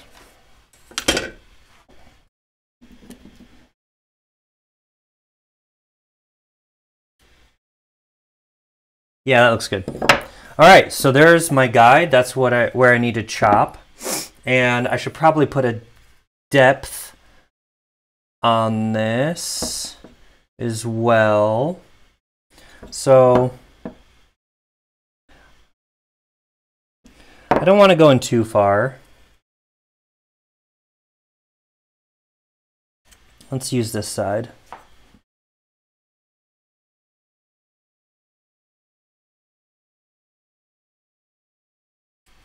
Okay.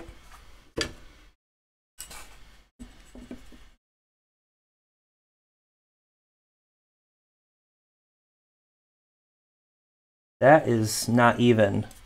Okay. I need a ruler.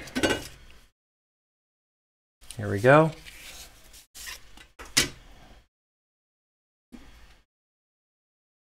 think we're going to go in about 1 centimeter.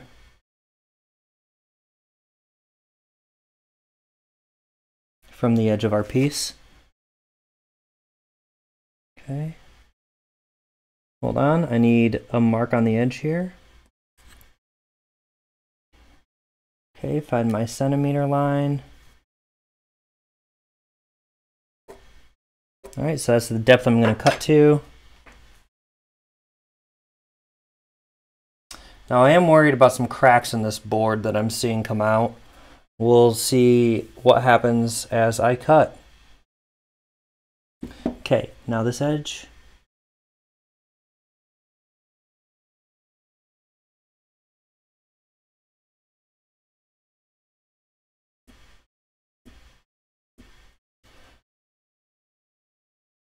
Okay. This one's very hard to see. I can always just make a notch with my chisel. And then I can see that no matter what.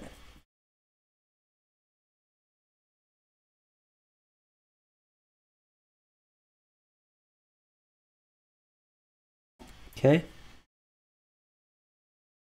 That one I can see just fine.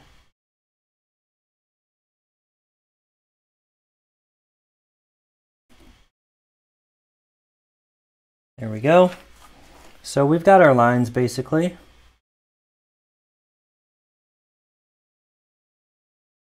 Good. And this one's good. Let's just connect these lines.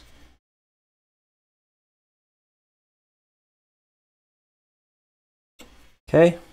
All right, so now I need to do my cut.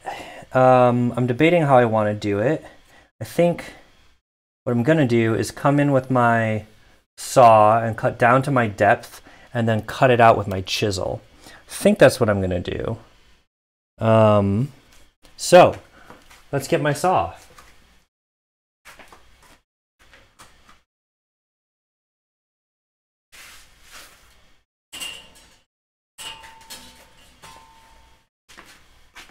Okay, and we're gonna clamp this up.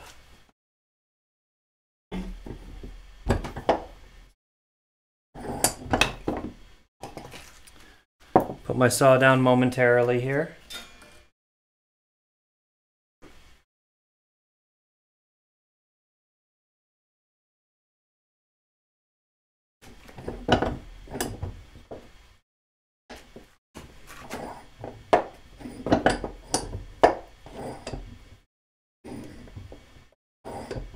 All right, we're just opening up the vise. I'm gonna put the board in what I can. I know you can't see me very well here.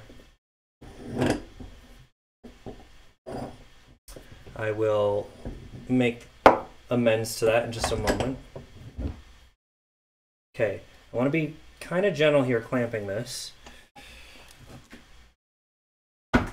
Okay, there we go. And turn our piece. Rather have it here. And I'm going to switch the cams. There we go. All right, so here's my saw, here's my piece. And this time we're cutting with the grain, so I can use the other side of the saw.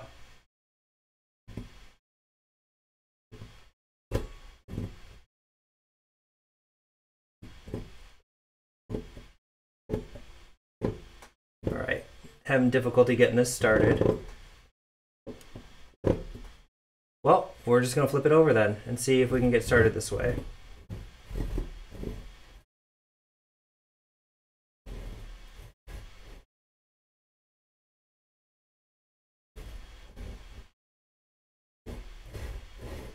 Okay, there we go.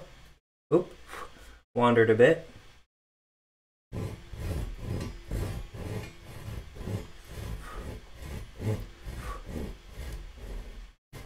There we go. All right, now we've got a good curve. Oop, wandered again.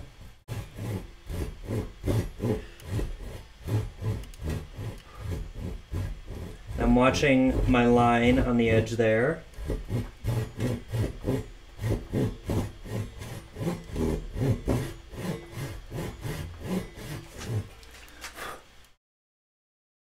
All right, I'm inside all my lines here. We're good.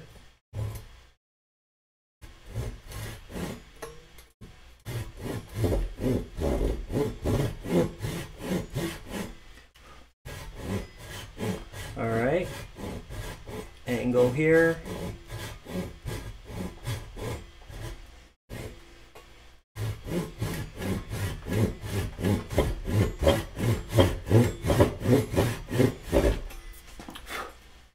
Checking my lines, making sure I'm cutting as straight as I can and not wandering too much.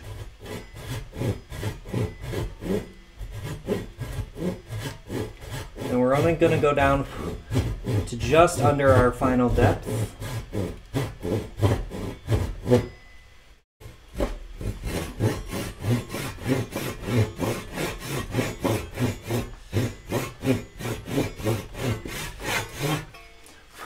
Okay, let's see. Got another couple millimeters to go, but this side's pretty much done.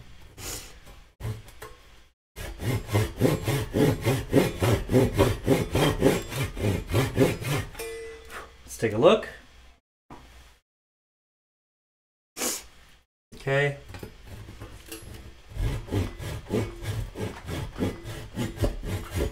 Okay, there, we're gonna stop there and we're gonna move to the other side.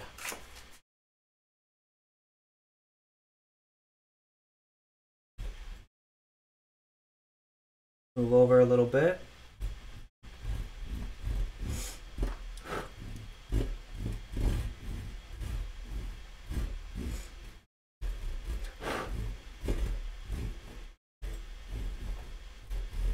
Nice and slow. Get that curve straight and perpendicular. Okay, I wandered a bit there.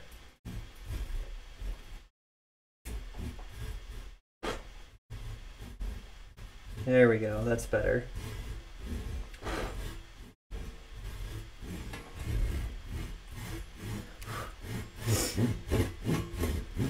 Okay. Let's get this angle in place.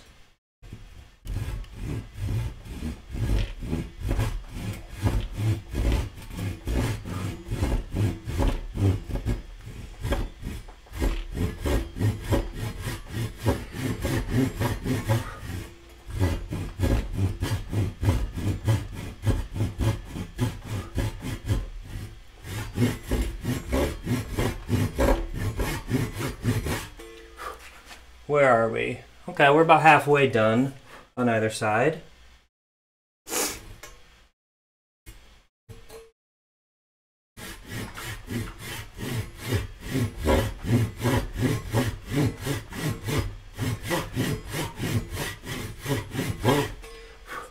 Take a peek. Okay. About a couple millimeters here.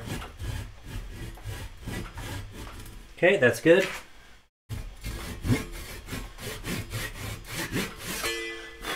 I think we're good there. All right, let's go to the chisel now. And I'm just gonna come in like this and start removing material.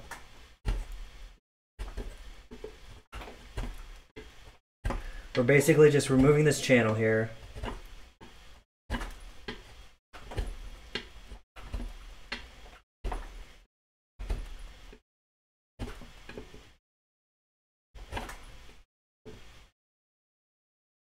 All right.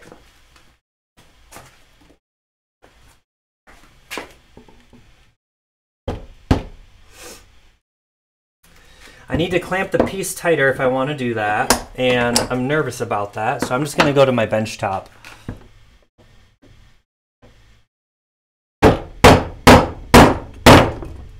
Too much shaking? I can't tell. Okay.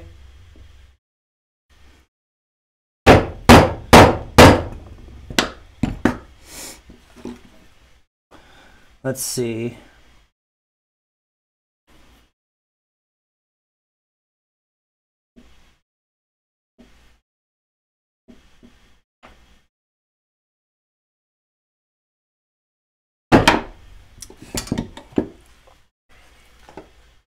All right.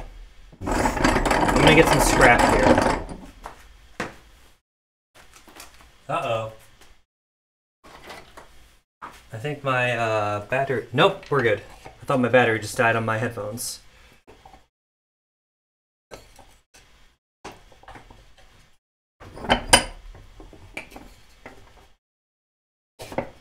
Okay, clamp it up.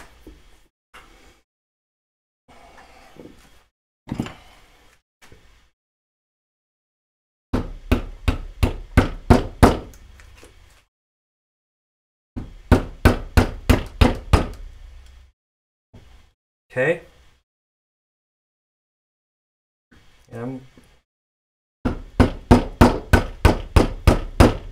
Ooh, I hear cake coming on.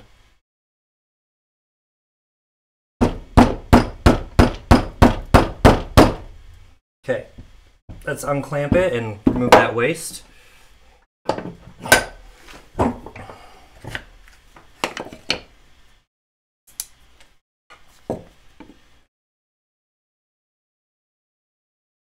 Okay.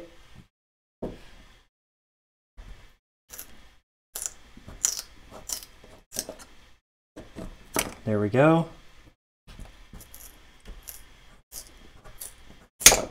Good. Okay, we got a lot of that taken out. We're going to come back in now and remove the rest.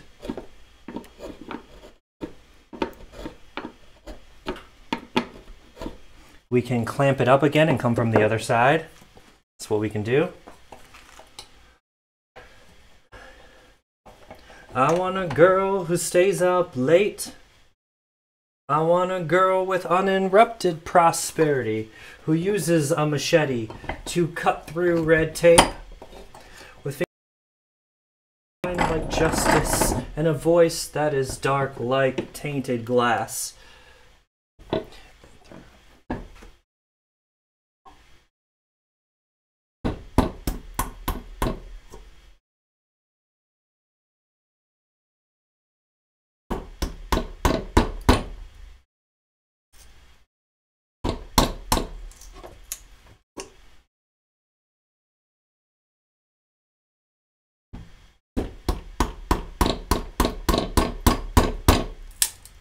Okay, let's unclamp it and take a peek.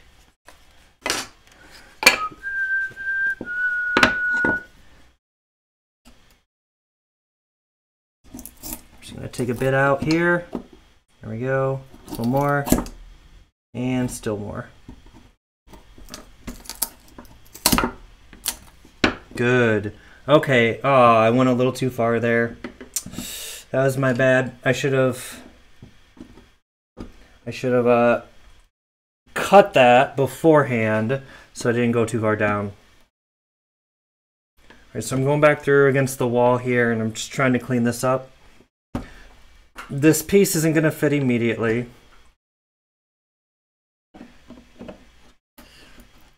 All right, let's come in here.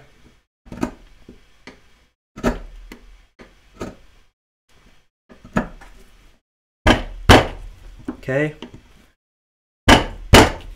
we're just cleaning this edge up.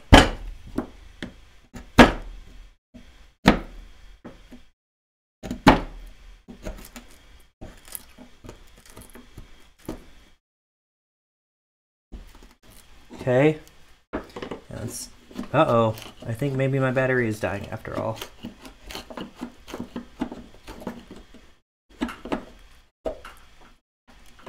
Something interrupted it. Okay.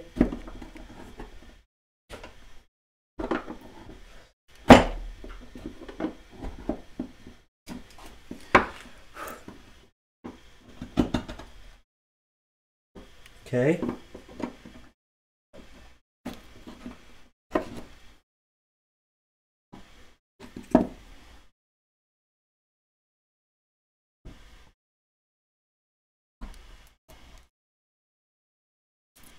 All right, so now I want to take a peek, see where we're at with thickness, how much we got to remove here.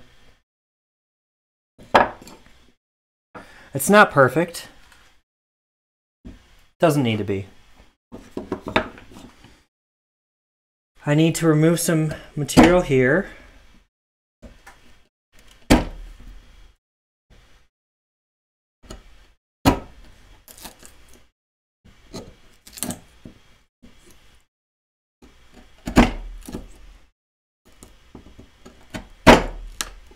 Okay.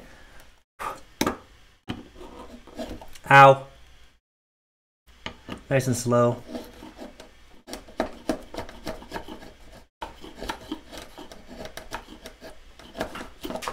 Okay.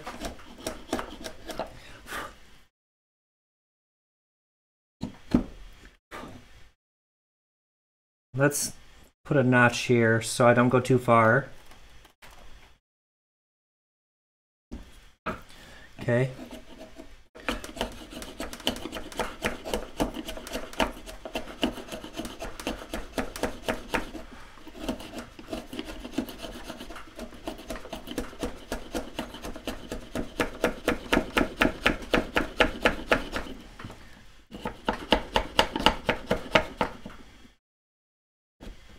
we go.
All right, let's take a look. Where's my piece?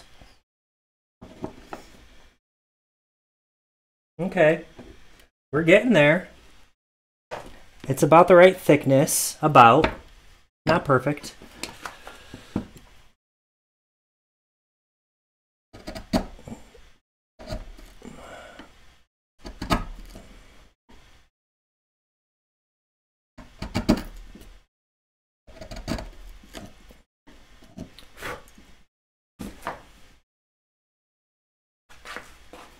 Okay.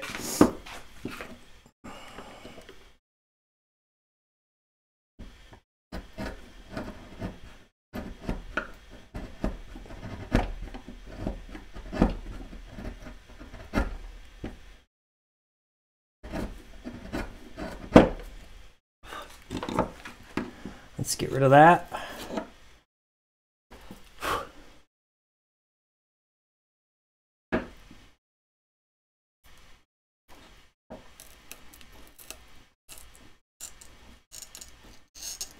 Okay, let's not take too much out here.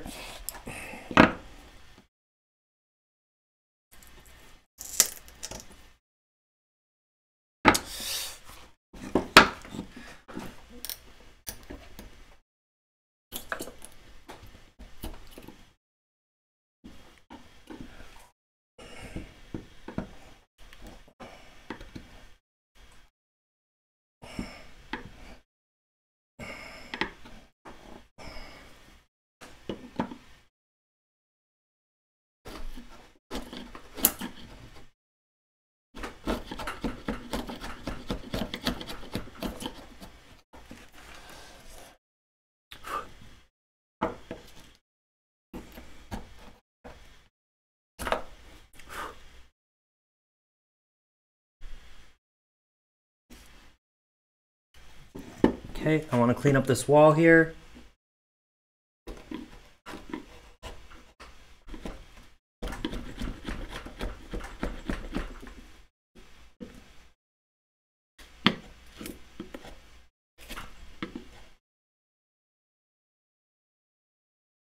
Okay, we're removing too much material a bit right there. Let's come back in. There we go. That's better. All right, that should be, I probably just took off way too much there. Okay, it's not that bad.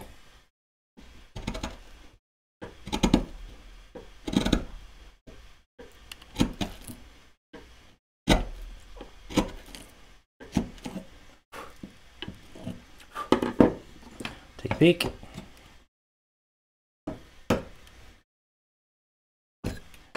Okay, got to take off a little bit here.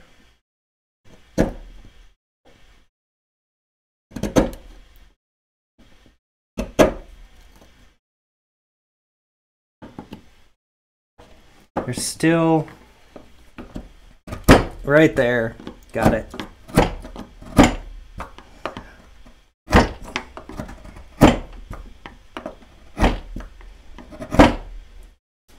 Good. That's better.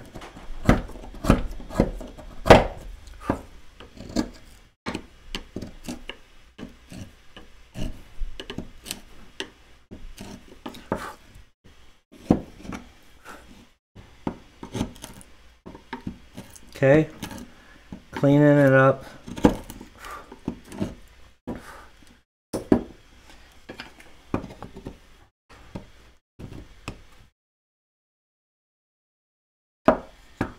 This is the side I want to use. Okay, not quite wide enough. Let's flatten this out more.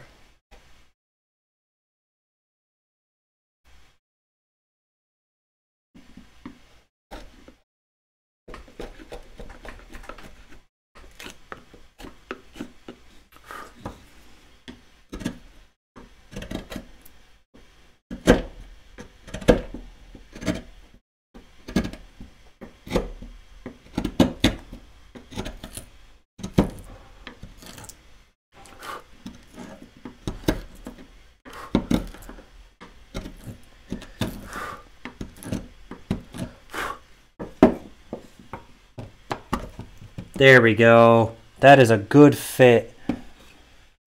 I'm happy with that.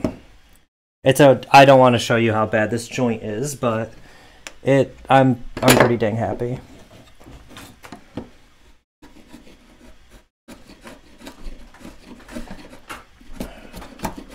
I want to flatten it out on the bottom here to make it sit better though.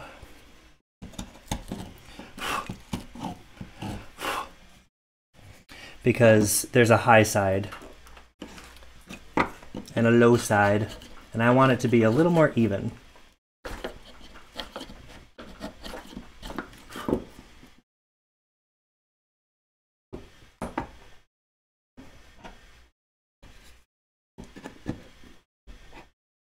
Huh.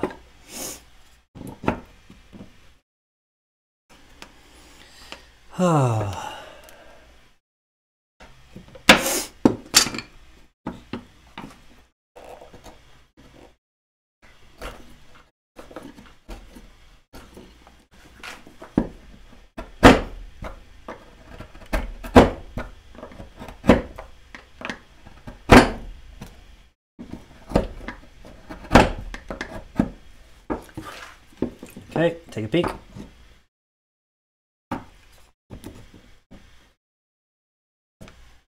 That's better.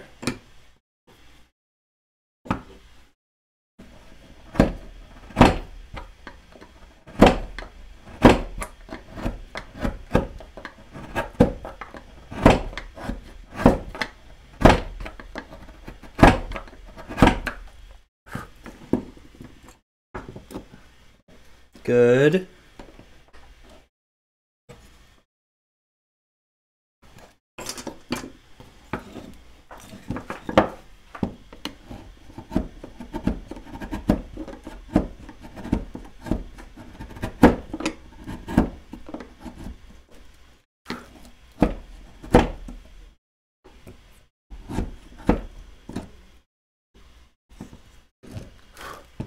Okay, get this in.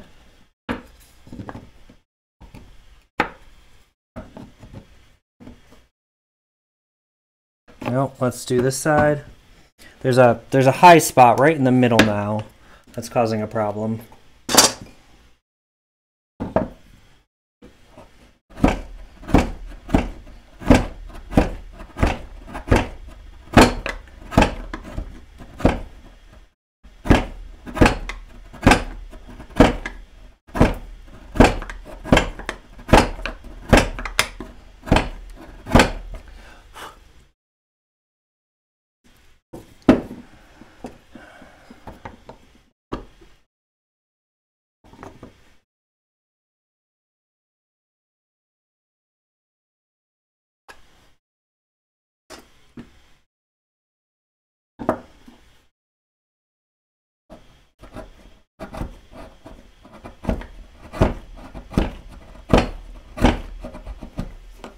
Oop.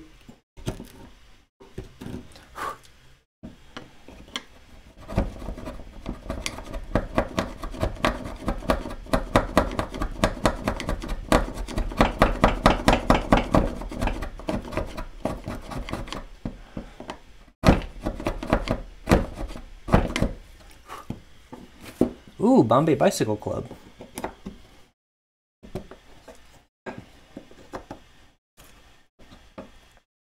What I can give.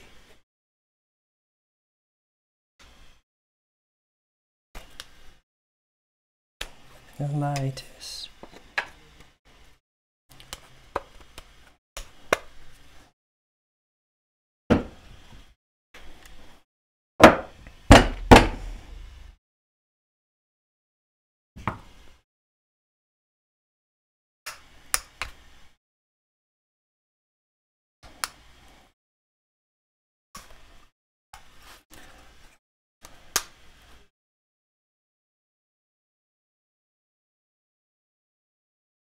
I'm going to switch this back. There you go.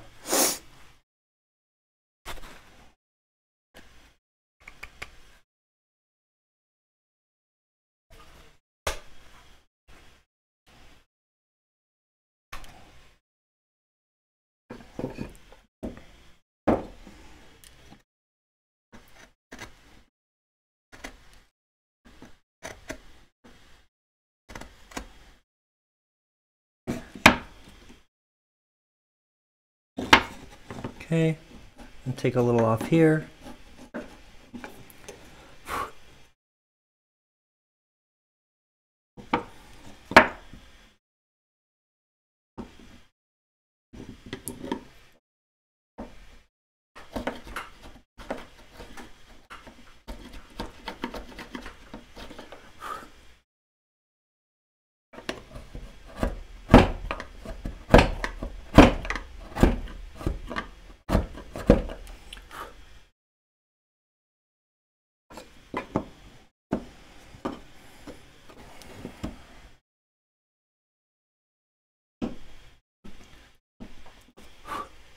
All right.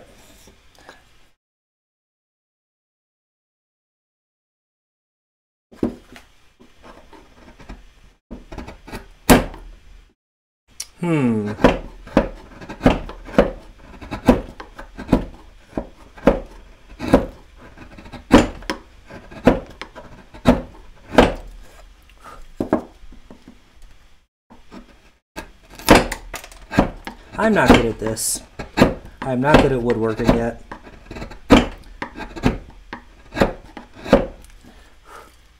I keep taking off too much material.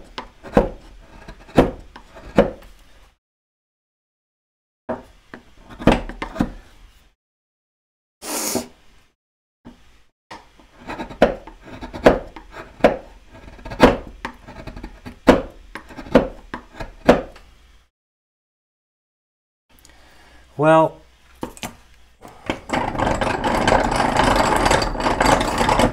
can I clean up this edge with my plane?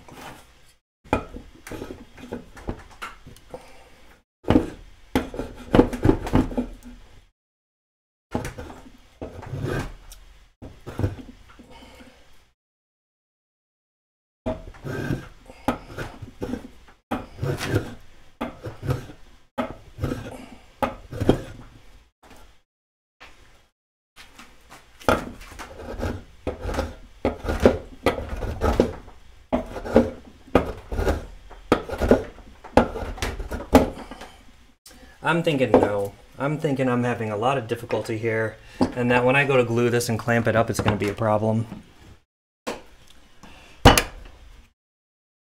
Yeah. I think I just keep making more problems for myself.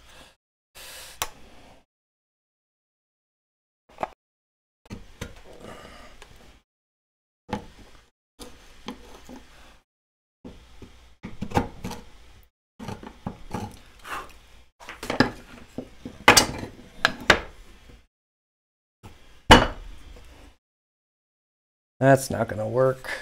Not there. All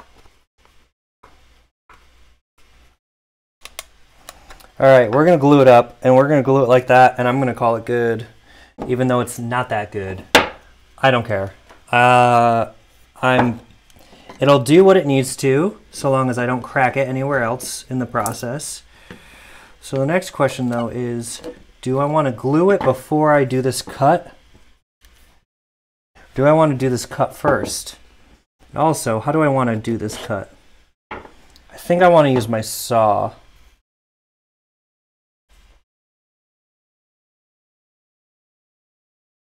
All right, if I clamp here and cut, I think I'll be fine. So we're gonna do this.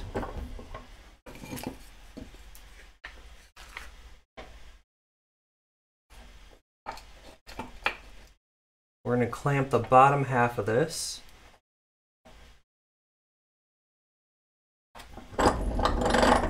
We're gonna go very slowly so I don't crack this anywhere. Okay.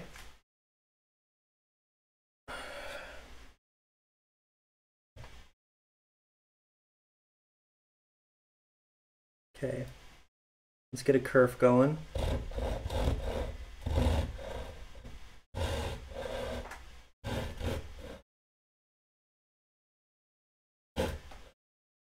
Nope.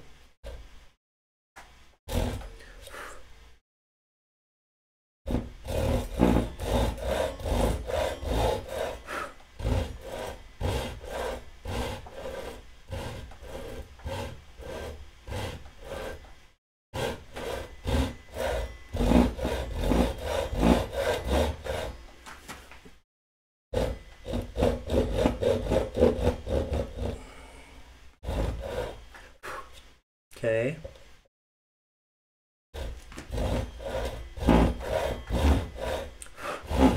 Go very slowly.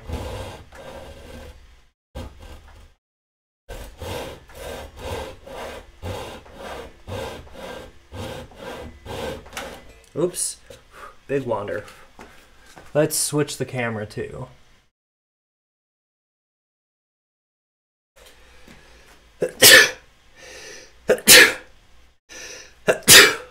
I'm over here.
All right. That's one of them cut. I'm happy about that. I think it turned out pretty well so far. Take it off. It's not, once again, it's a theme. It's not perfect, but it'll do. We can clean it up a bit with our chisel.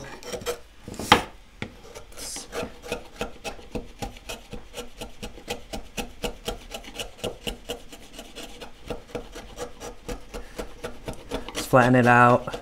Remove some of the saw mark.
Yeah, that's nice. I'm happy.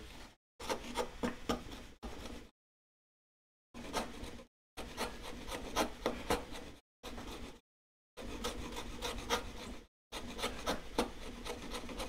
just feeling for high spots that I can take down. There's one. All right. Awesome. All right, well, we've got one more to cut here. This one's harder to see, so I think I'm actually going to put a line in with my chisel.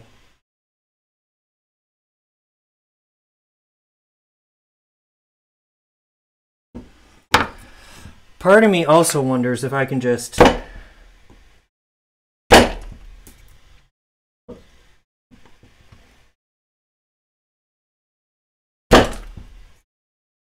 slowly take it off with my chisel. I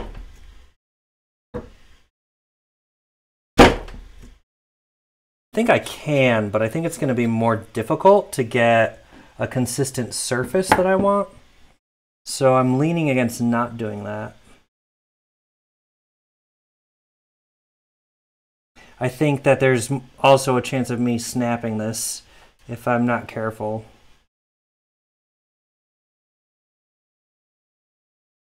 So I'm just laying a line with my chisel here so that I can really see in this wood. Okay, going back over it again. I don't have a marking knife or anything, so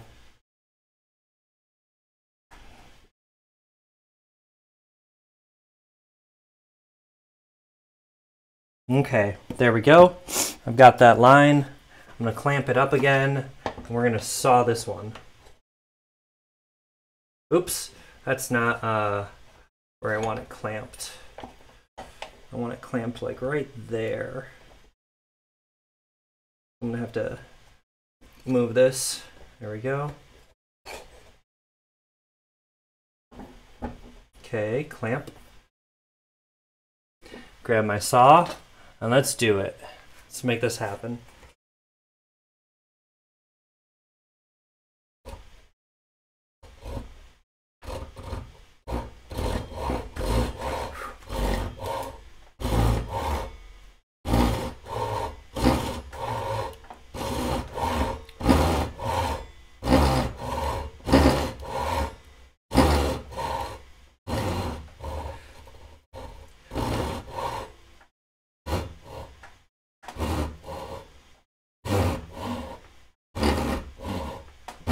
There we go.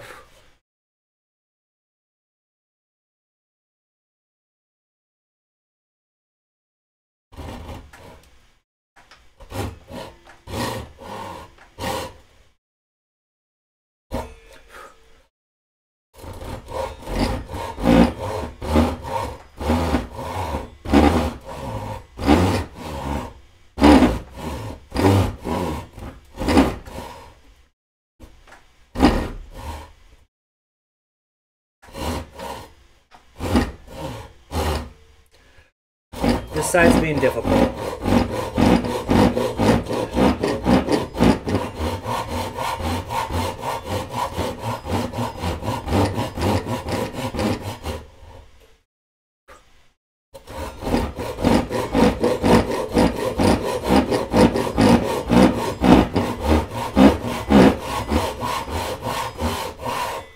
There we go. That's better.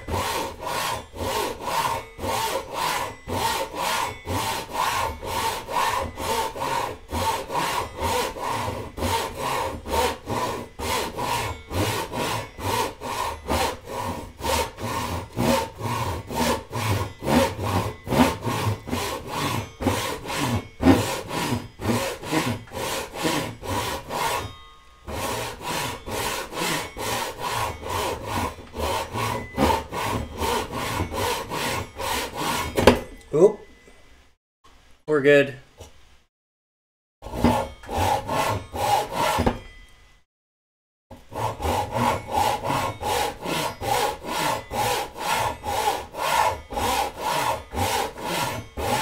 I'm trying to use the entire length of my saw blade here. That's why it comes out every once in a while, because my control is just a little off.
There we go.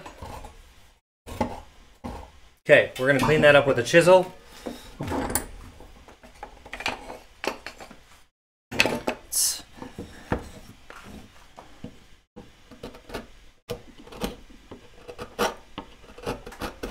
They're not the same height, so we're going to have to correct that. I can knock this side down with the chisel.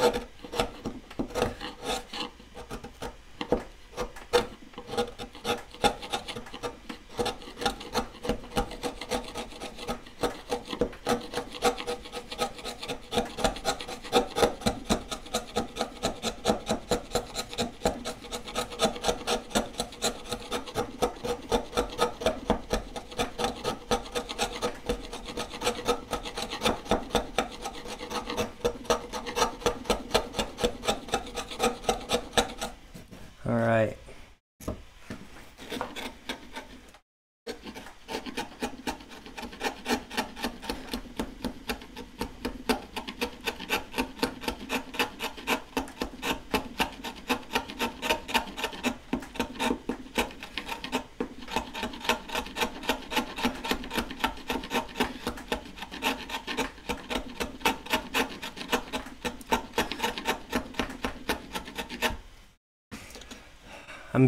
I need to be careful here because I'm cutting towards my hand and that's not a good idea.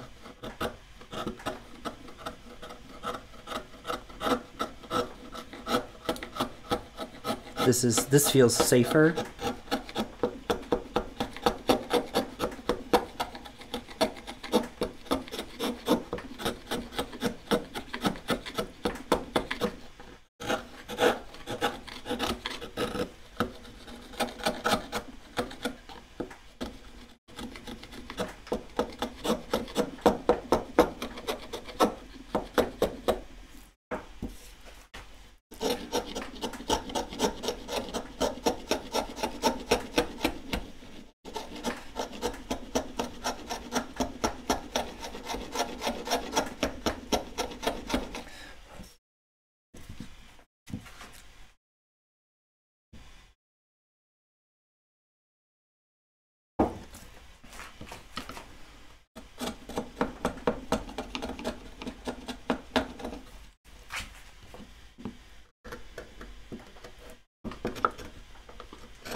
Where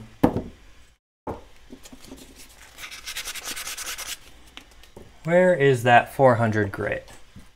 That's not it. I moved it. Where did I move it? That's not it either, but this will work.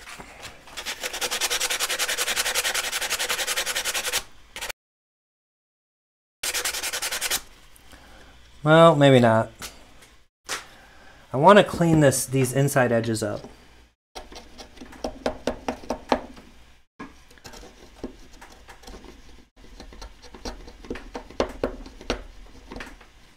But I don't know how to get to them well.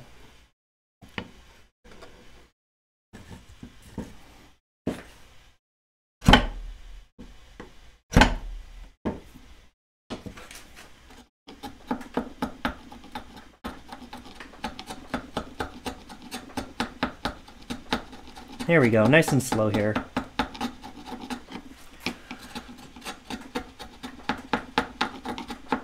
Just catch an edge and go for it.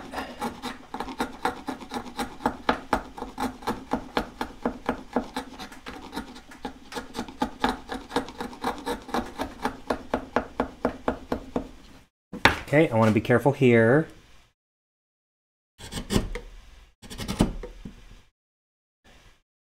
I'm going to take some of this corner off.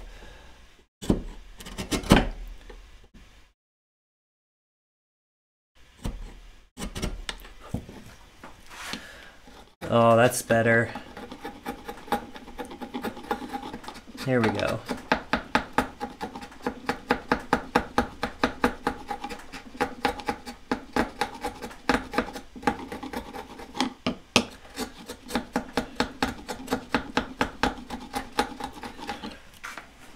Oh, we're almost there. It's getting better.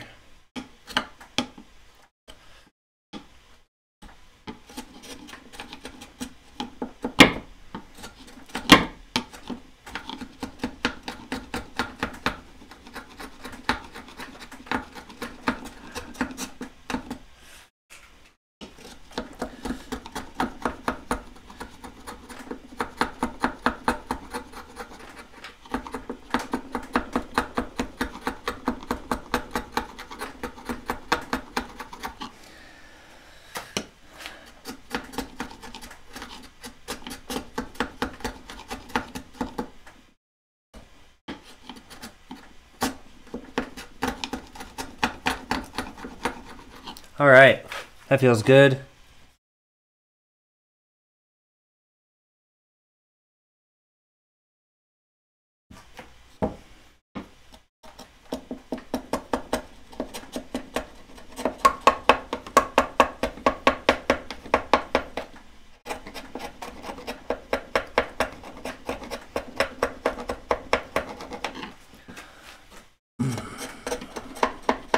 Here, we're gonna switch the cameras back.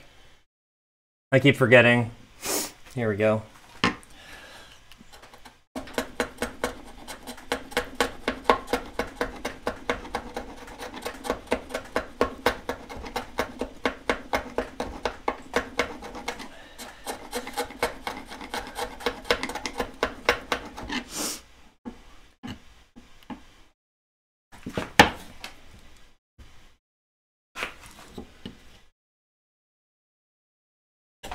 Ow.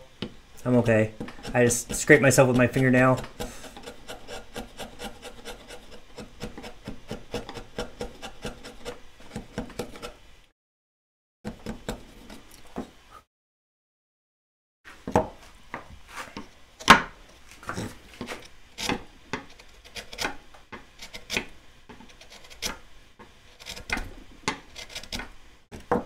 There it is.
Awesome.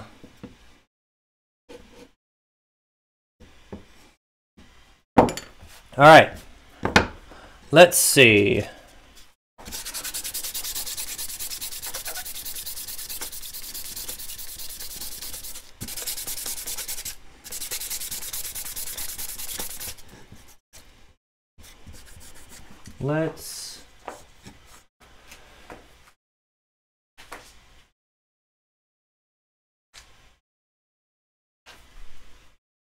I'm looking for that 400 grit sandpaper. Oh, it's right here. No, it's not. I did roll it up. I remember that. So, is it sitting here rolled up? Or did I throw it on the floor somewhere? Because I could have done that. I do that. There it is. No.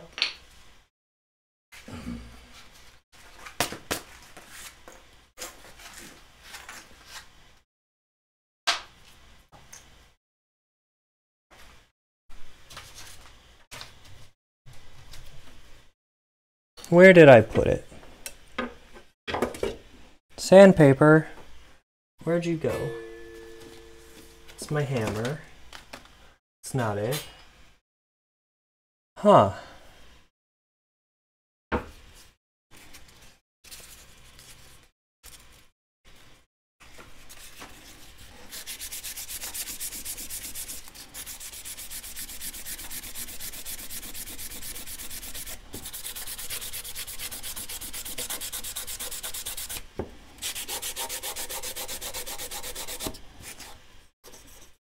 Okay, well, we don't need to do much to it really.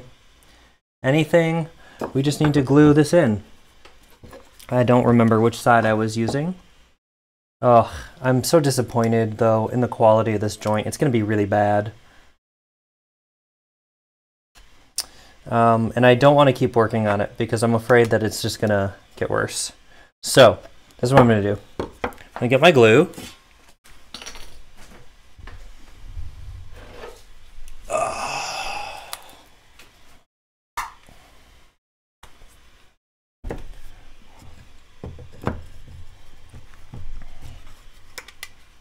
I'll take my joint.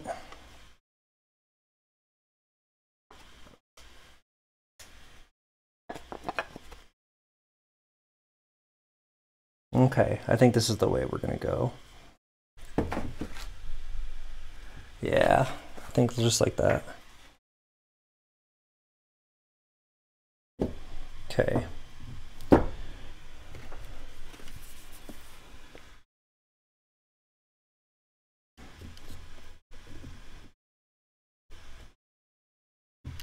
Okay.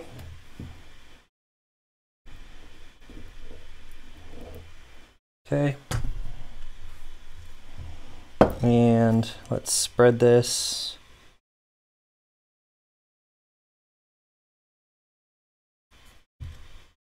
Get it along the inside, the wall there. Let's get.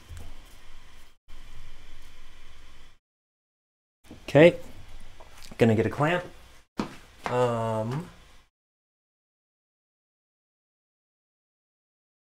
All right, here's a clamp I could use.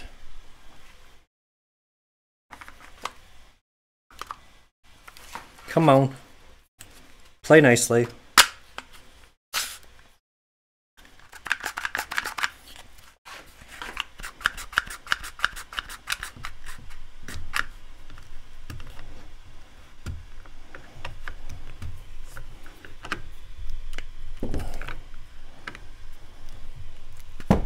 Okay, nice and clamped up. I'm gonna take some sawdust here.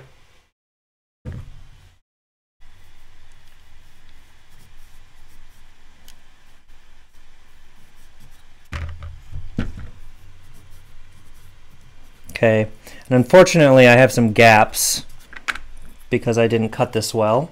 So I'm just gonna get a little glue in there.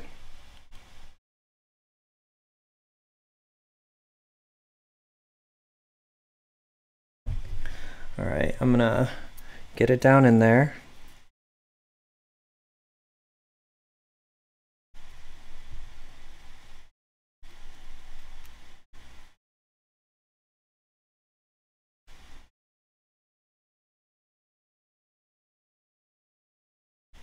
Okay, I'm gonna grab some more sawdust, sprinkle it in there.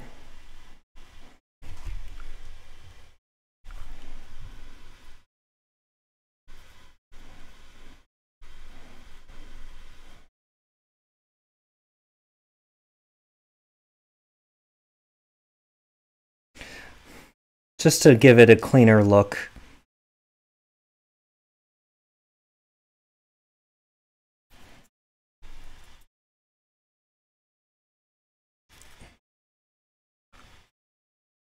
Okay, we're gonna do that right here as well.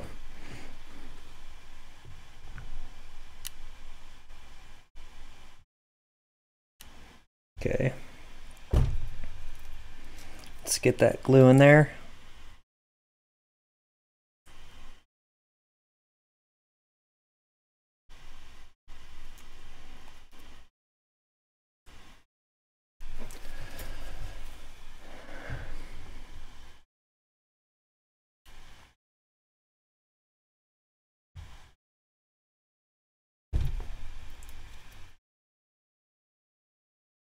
Sorry if you can't see what I'm doing. There. I'm just spreading this glue around, trying to really seal up this joint.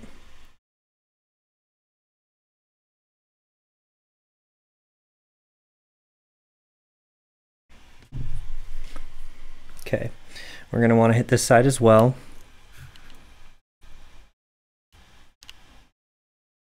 That's okay.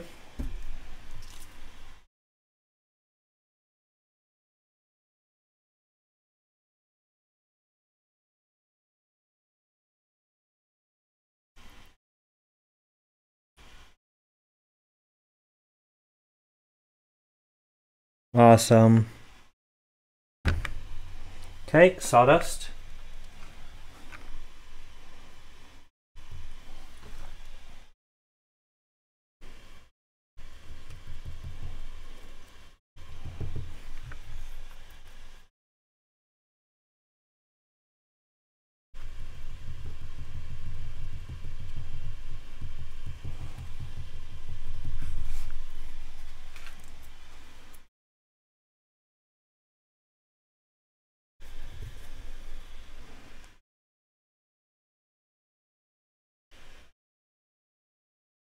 Okay, move that. We're gonna spread this one around.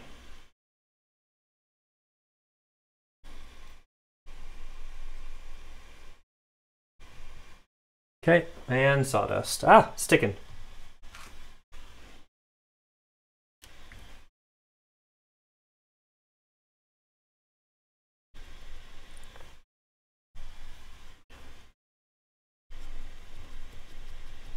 Okay, really pack that down in there. Once again, not the cleanest of joints. I am an amateur woodworker. I am an amateur many things, but I'm trying, and I'm okay with that.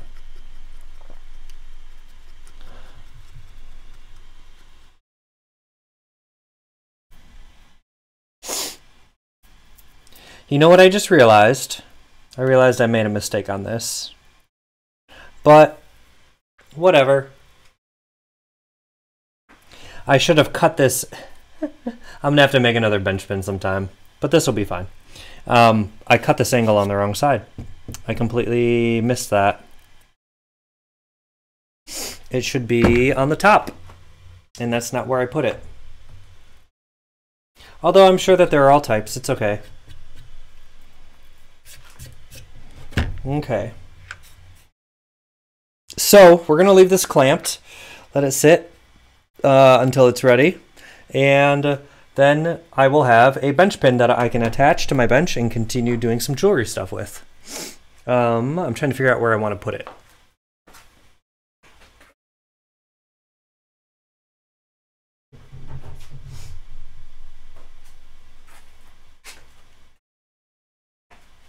All right, I'm gonna clean a couple things up here.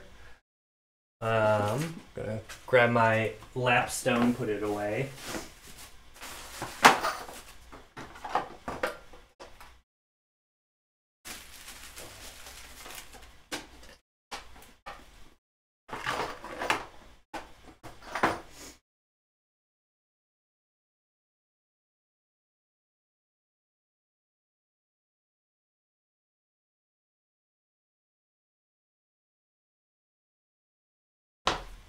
All right, let's clean up some of my work area here.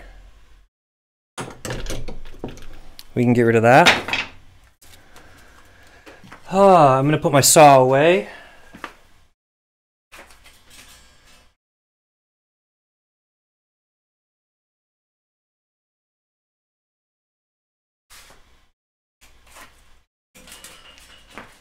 Okay, let's put my T-square away.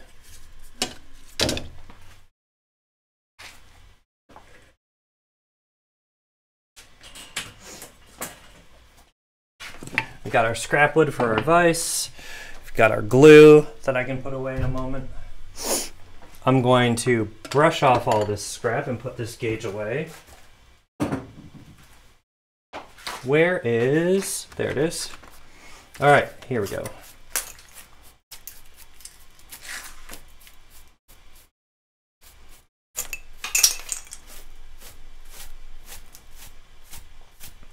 I'll sweep this up at the end of the day.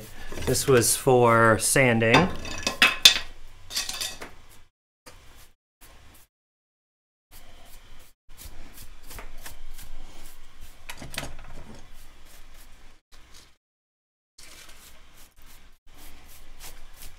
All right.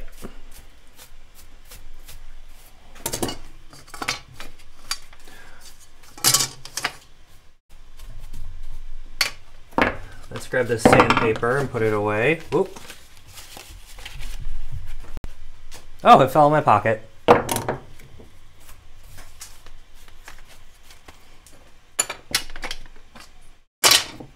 So, how much time do I have left? I'm going till about 5, so I've got about an hour. And I don't know what I want to work on now. I'm happy with the state of my chisels. I'm not gonna work on these other blades right now, although they are ready to be worked on. So I'm gonna put those away though.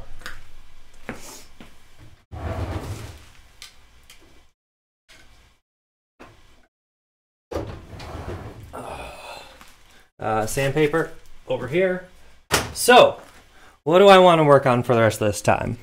Well, I'm waiting for my bench pin to set up, and then I will be able to use that. I've got the ring that I was working on, but I want the bench pin to do that, so it's just not quite there yet. What I can do is I can start shaping the next section of this ring and get that ready. So I think that's what I'll do. I also have that ring that I'd been working on previously that I haven't soldered up yet, and I put it in the patina that we made last time. Unfortunately, I took it out and let it dry, and it didn't seem to really have done anything. And I don't know why that is. So, we're gonna test it. I put it back in the patina. It's been sitting there for a while now. I'm gonna pull it out and let it dry.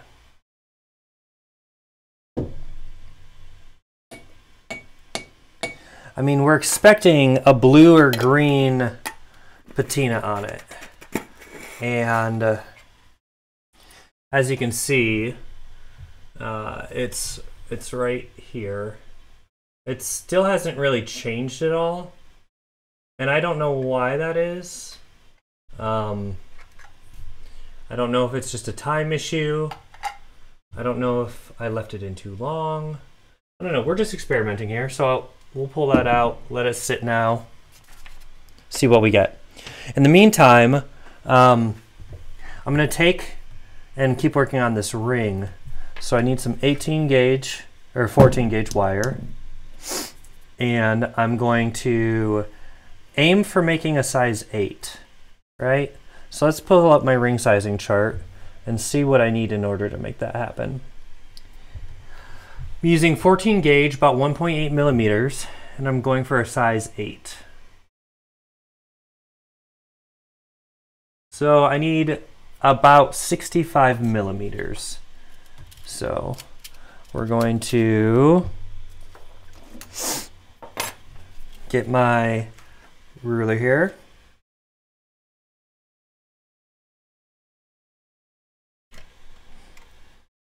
Okay. I'm just straightening this out a bit.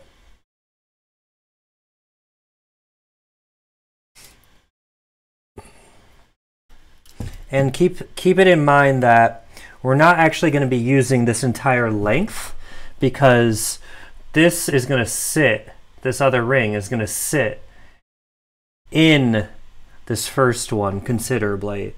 So we're cutting off plenty here, and we'll have excess. Okay, so I have a mark I can cut at now. I'm going to grab my pliers and do that.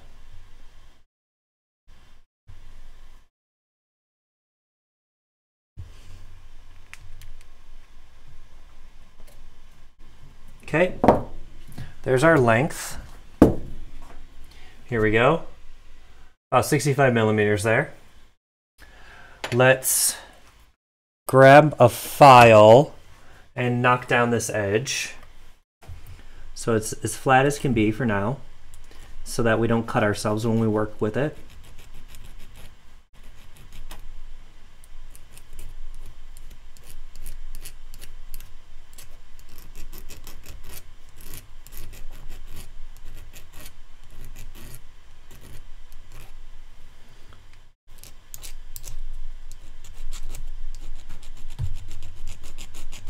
Okay, we're just taking off this sharp point here, creating a flat end.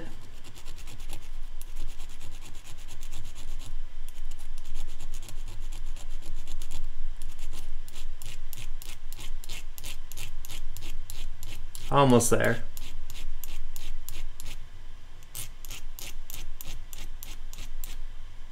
Okay, there we go. And take off that outer edge.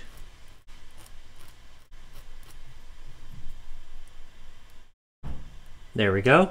And we're going to do the same thing on this side.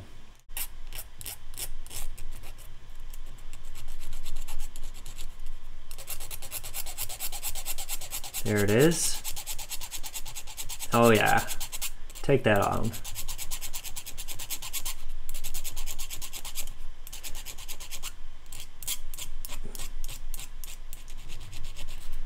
There it is.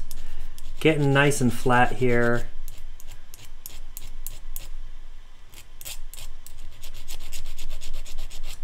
Okay.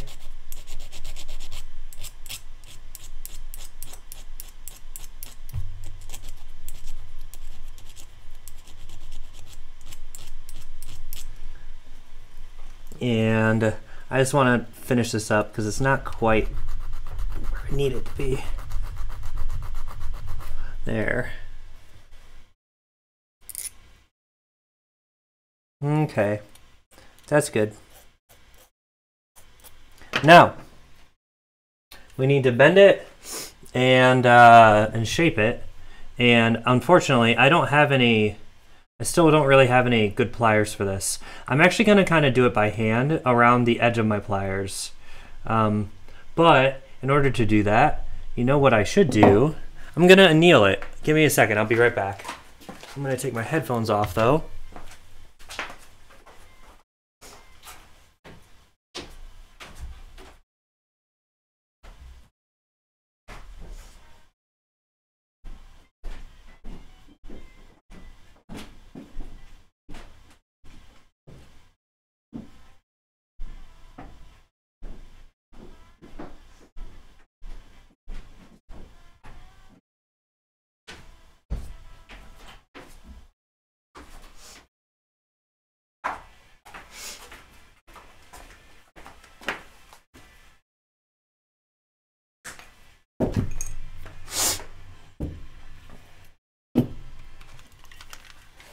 Okay, I'm back. So, I have a torch.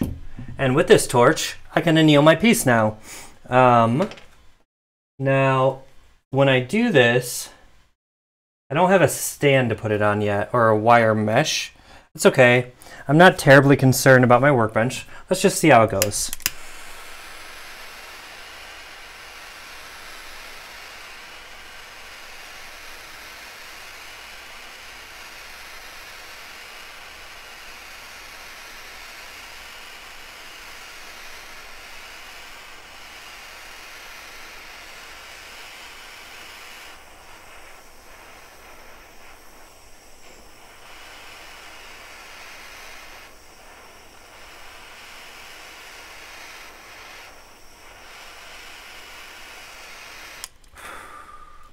All right, there we go. It should be nice and annealed and softer. My workbench isn't on fire, which is good. I tested another piece and I did some burning on it.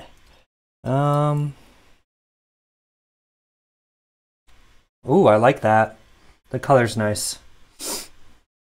Okay, I'm gonna need to neutralize this with some baking soda and water. We're gonna dip this.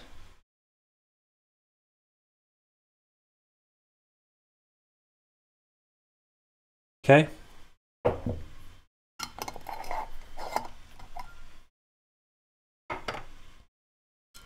Leave that there.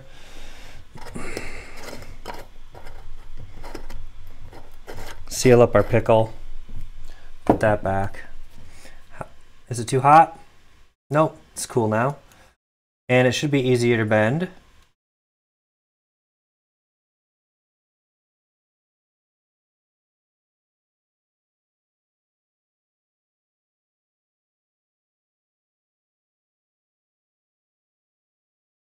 Okay. This is too tight, but it's okay.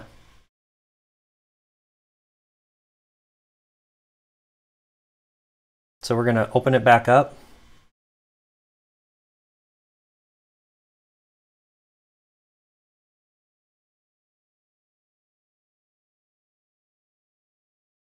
It's not a perfect ring. Okay, we're gonna go to our mandrel now. It's right here. Let's get this guy out and pull this up. All right, mandrel.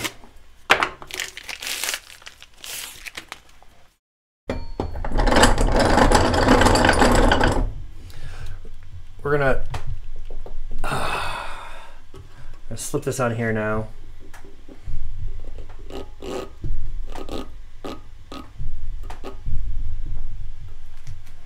Wow, okay. I need to hammer this out.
All right.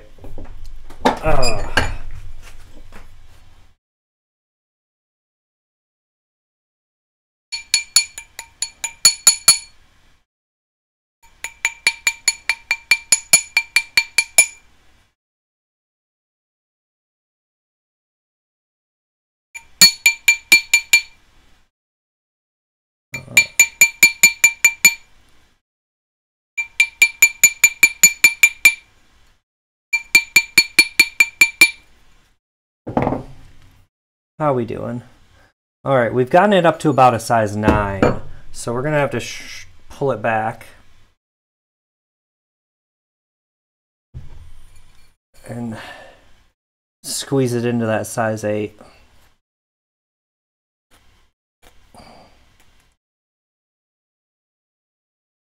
Okay, are we there?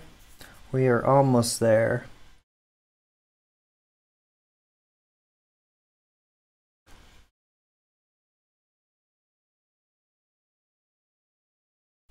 cool.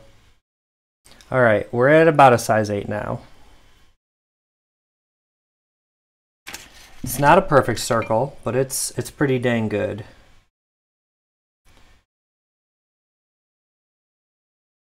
Okay, let's see.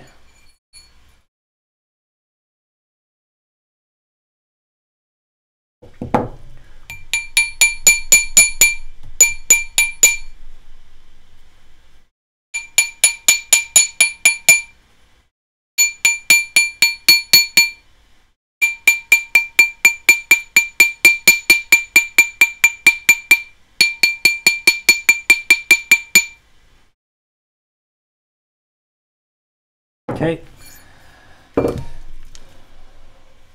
Shrink it up again. There we go.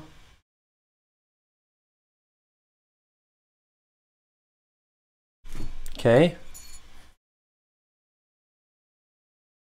There we go. I'm happy with this. It's about a size 8 now, and it feels pretty comfortable. It's also, because I've been using my jeweler's hammer, it has a nice texture on the outside that I actually really like. But it is rough again because of that. So the annealing, I lost the annealing essentially. And I've talked about that before. As you start hammering on a piece like that, it loses its annealing. So let's see, does this fit my finger? Yes, it does. So yeah, it's probably just under an 8, and if I could cut it now, that'd be great. But I don't need to. Instead, what I should do is take my other copper piece and take a look at this. And if I lay it on here, I can get an idea of where I'm going to need to cut later in order to put this in. So I'm going to grab a pencil. I'm going to mark these spots. I'm going to mark right here. And right here.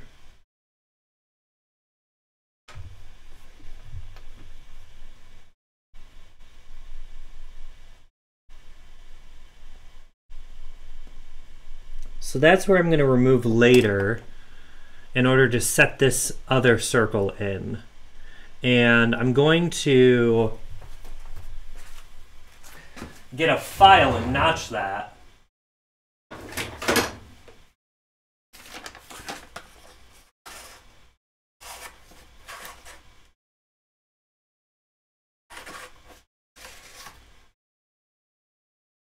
Okay, so I'm gonna come over here with this file. I'm just gonna put a little nick right there on the inside of that line so I know where I'm gonna cut later.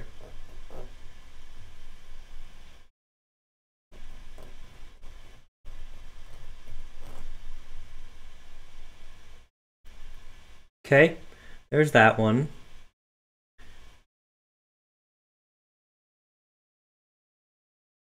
Did I rub the other line off? I may have on accident just now.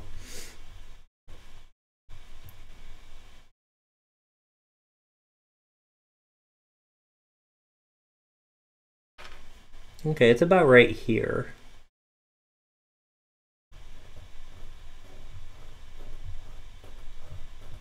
So I'm just going to put in a notch here. That's good. That's perfect. So that's where I'm going to come in with my saw later and cut.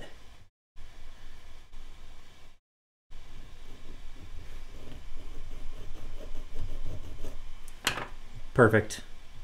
I'm happy with that. So we've got the ring, we've got the loop that's going to sit inside of it. Here's the other one of the other rings I was working on, and what I had done with this one was I heated it up and with my torch, and then I pickled it, and it's nice and loose now, and I just wanted to apply like a fire patina to it. I was just testing that out, like a heat patina.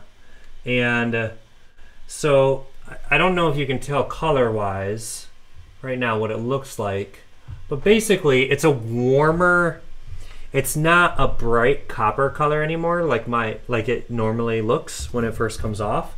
It's a duller, warmer, oranger hue almost. It's not super orange. I could probably hit it again and then pickle it and see what I get.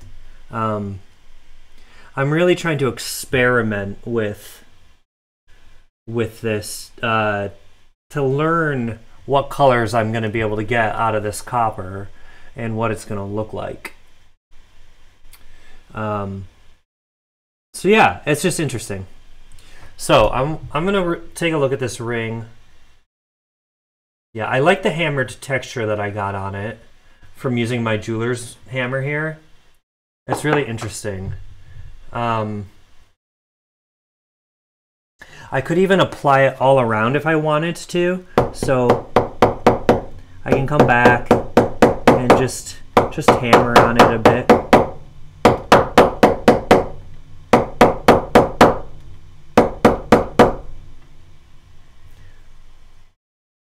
I can take it to my mandrel and do that.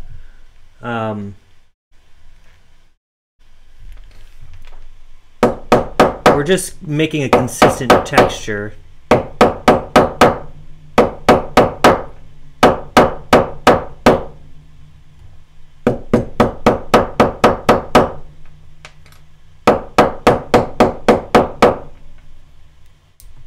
Awesome. So it's no longer very round, at least on the outside. It's pretty flat now, but I like it. I think it's a nice texture. So that's that. I'm gonna take a look at the bench pin and see where we're at gluing it up.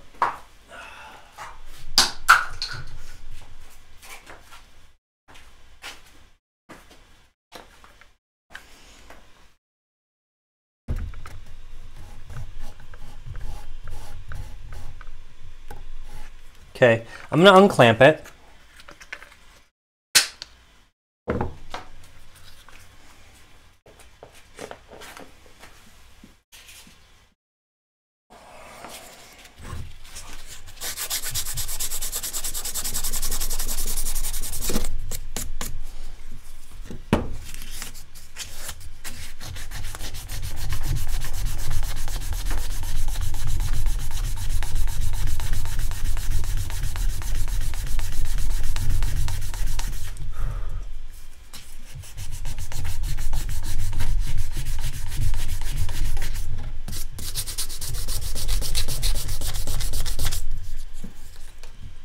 Okay.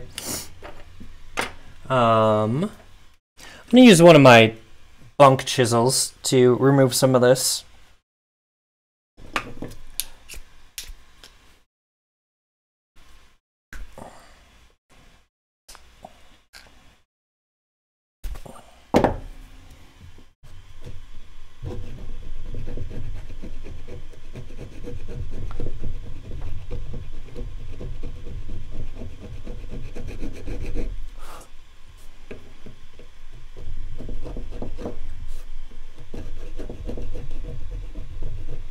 It's still gluing quite a bit. I'm gonna have to clamp it still. It's not done. Okay.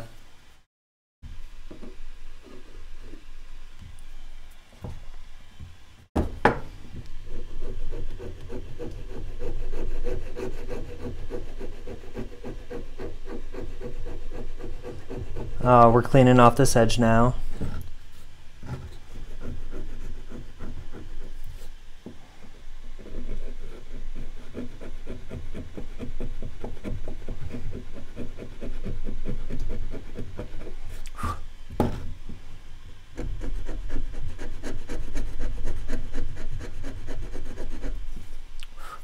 Yeah, this chisel's not that good.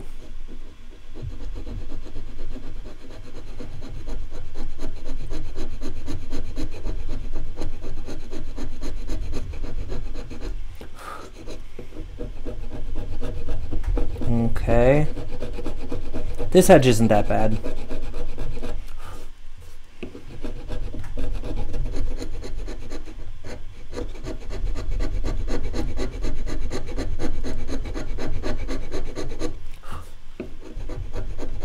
This is the better of the two edges, that's for sure.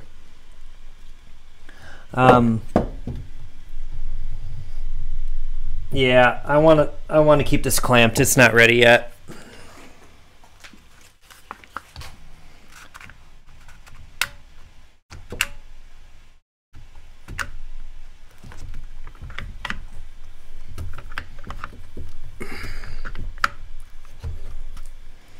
Okay, we're gonna do that, and I'm gonna come over here and grab another clamp.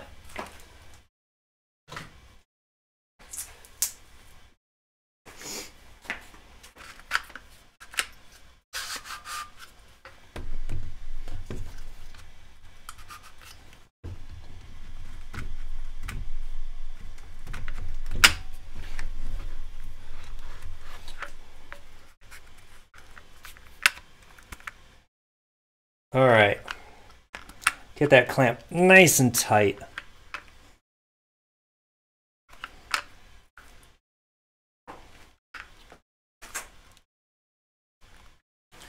I wonder if I can actually turn this a bit instead. That may distribute this weight better.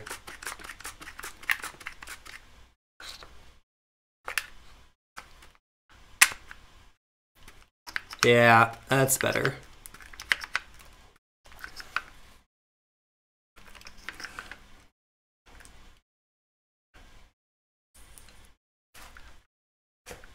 Okay, we're gonna do the same thing with this one.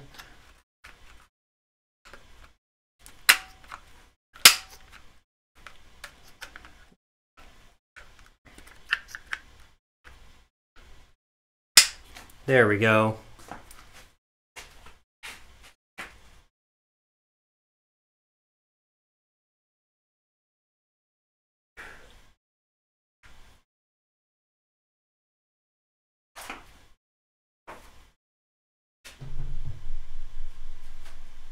Okay, so I'm going to leave that clamped up. So, what do I want to do now? I think it'd be good if I worked on maybe a couple of my other ring designs. Where's that paper I was cutting earlier? All right.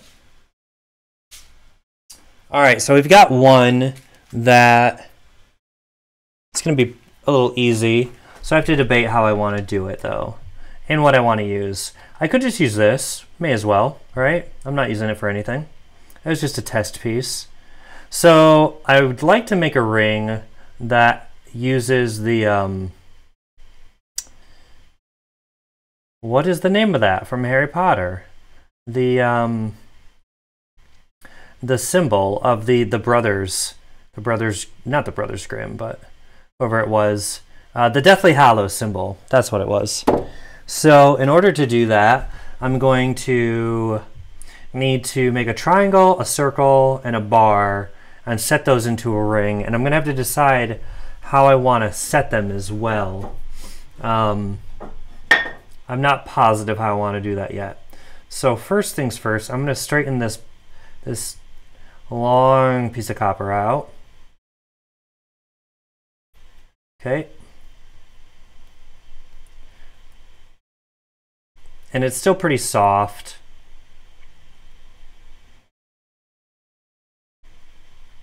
So it's easy to bend since I essentially annealed it when I fired it to do that heat test.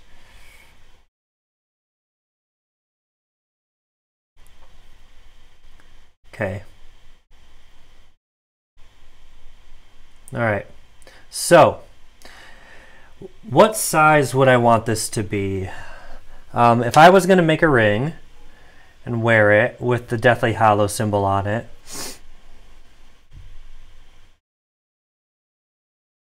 I think what I would do is I'd put a triangle here and I'd build it like that. So it's an equilateral triangle, right?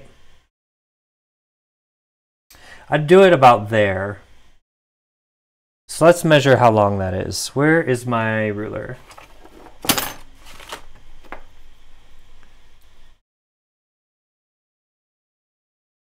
I'd say I do about 1 centimeter per side.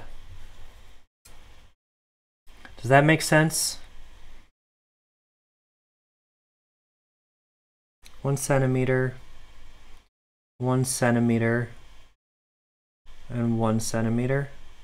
All right, so if we did that, it's gonna have to be just a little longer because I'm gonna have to curve it a bit. So let's,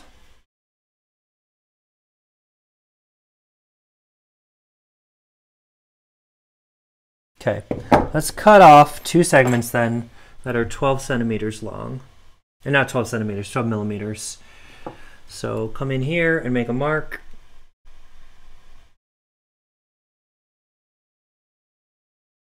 Okay, let's cut that. And I'm gonna make it a little bigger because I'm also gonna have to file it.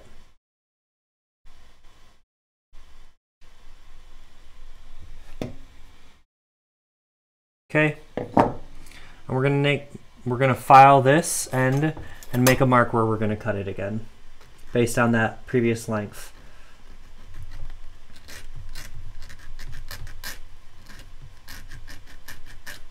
So let's file this flat first.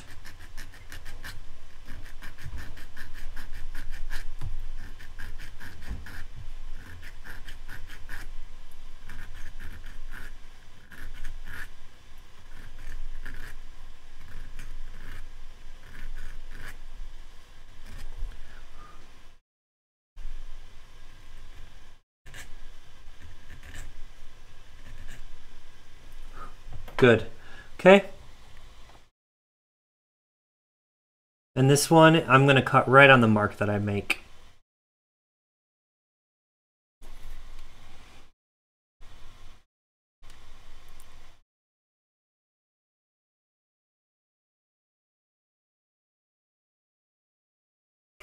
Okay.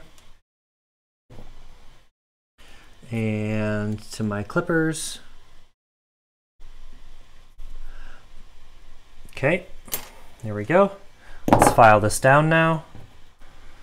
So we're gonna have 2 of these lengths that should be essentially be the same.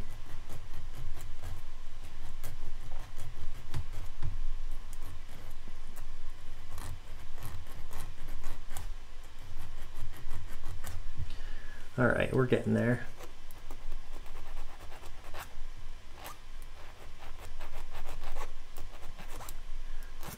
You need to be flatter.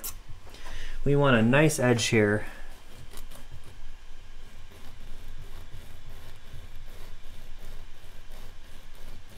All right, are we there yet? It's harder now because I don't have the length to hold in order to do the filing. All right, there we go, that's good. Okay, and then we're gonna go back to our first one and remove that edge as well.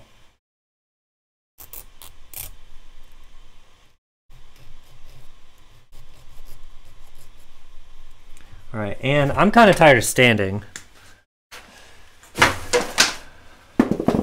I've been standing for a couple hours here, so let's sit down and do this.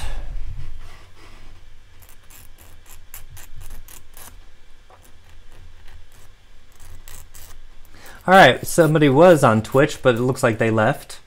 That's not fun.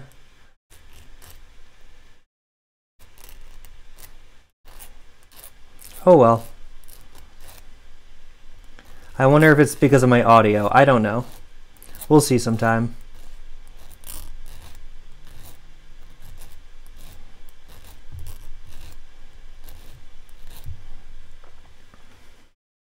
All right, I really do wish I had that bench pin ready. I could always, what am I doing? Where is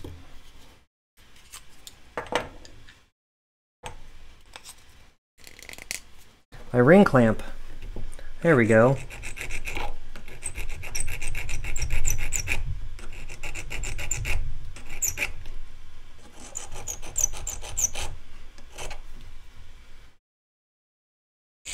That's better. All right. So let's see. What do we got here? How are they? How do they compare? Yeah, they're essentially the same length. One's just a tad longer, but that's fine. Now you have to imagine that one's going to come up from about here, and the other's going to come up from about there. All right, I like this. I like this design. I think it's going well. So I'm gonna have to put a little angle on them where they're gonna meet. So I'm gonna work on that now, I guess, so that they sit flush together. And I'm gonna start shallow here.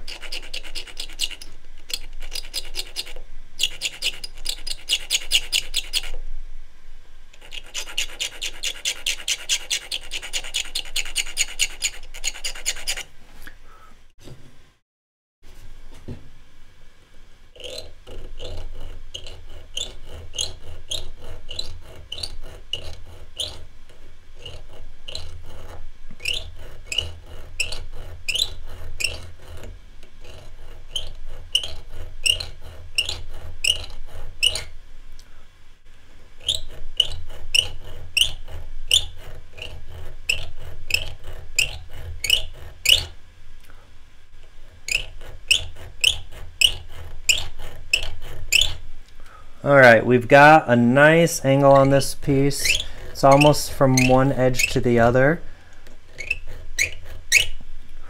There we go. I think that's ready. Let's take off this sharp edge now.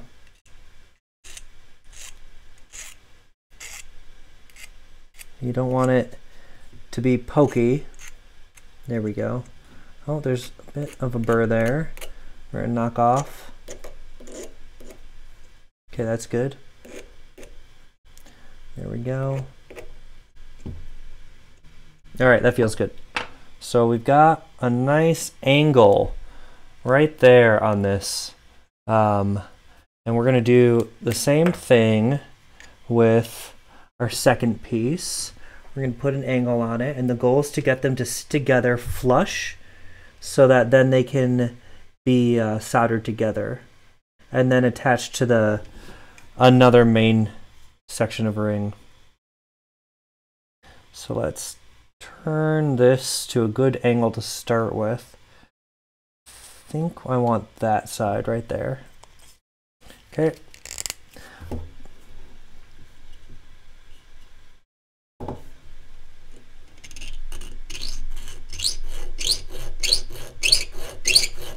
All right. We're just sanding this down, filing it down, removing some of this material.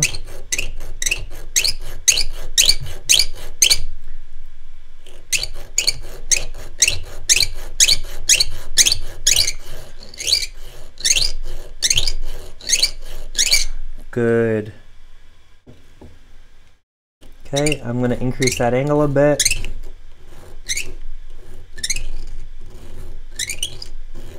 There we go. And let's take off this edge so it's not too sharp.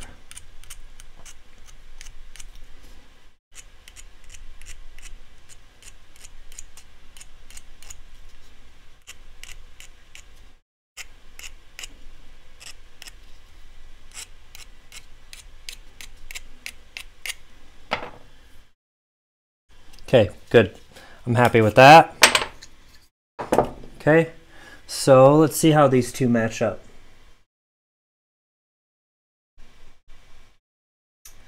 All right, the angles are they're not great enough. So when they sit flush together, it's just way too wide still. So I need to increase that angle quite a bit. Okay, so let's do that. We're gonna take our first piece, we'll clamp it back up here. And I wanna make sure I'm cutting on the same area. I'm actually gonna put it on the side here.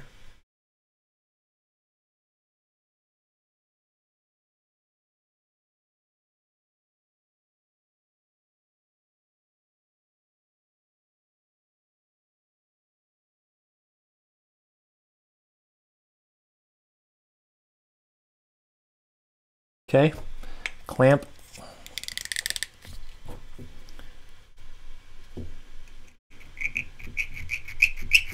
We're increasing this angle.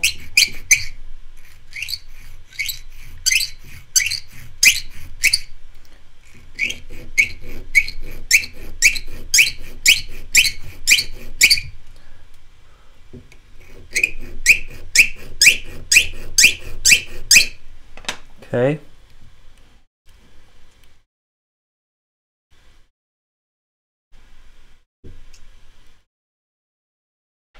Oop. Okay, I think it's getting better. Let's keep cutting.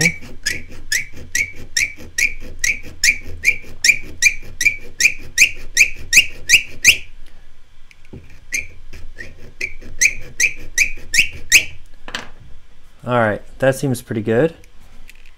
I'll knock down that edge when I'm happy with this final angle here.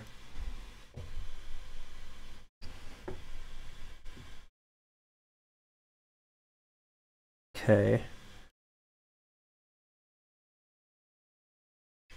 Same thing. Clamp up our piece. We're actually going to use essentially the same groove that we just created in our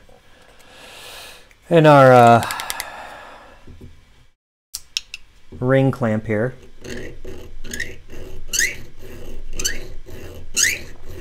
There we go. Nice and big angle. Open this up.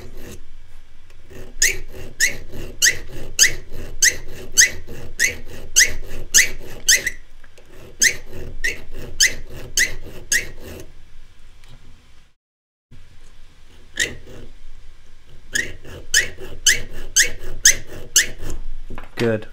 All right, let's take our first one now and put it against, see where we're at.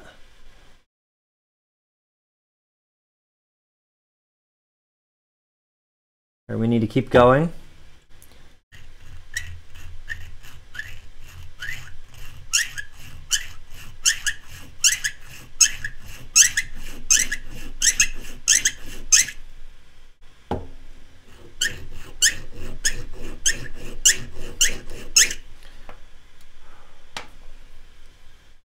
Okay, I'm just taking a look at it.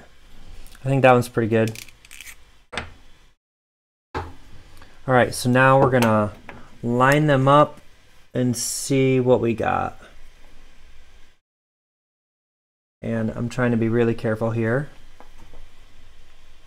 Move them slowly.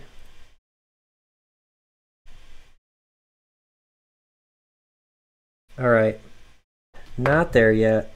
This first one, the angle still needs to be increased quite a bit, but it is almost there.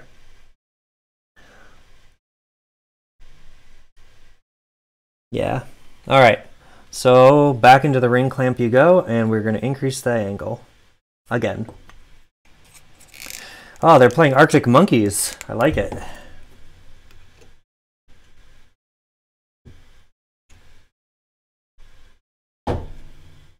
Okay.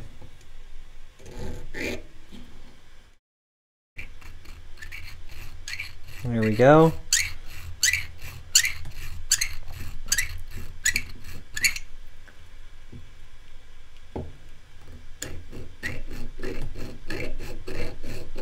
There it is.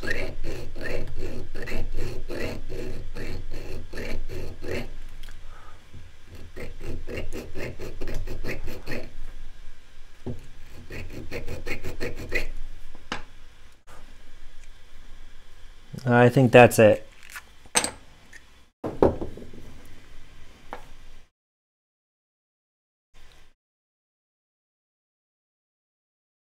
Yeah, that looks good. All right, so we're gonna have something like that. We're gonna have our ring, and then these are gonna sit on the ring, not up, but sideways actually. So it's gonna be really hard to see how they go. But essentially those angles need to be duplicated on the other side now, I think. So first I'm going to clean up these hard edges with a needle file here.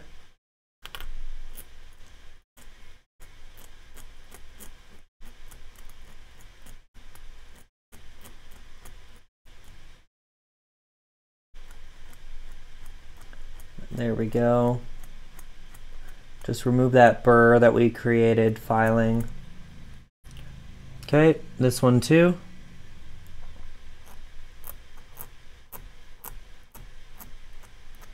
That burr's coming right off. There, now I can't hurt myself on it. All right, there we go. Okay, so now we got to put that same angle on the other ends of these pieces.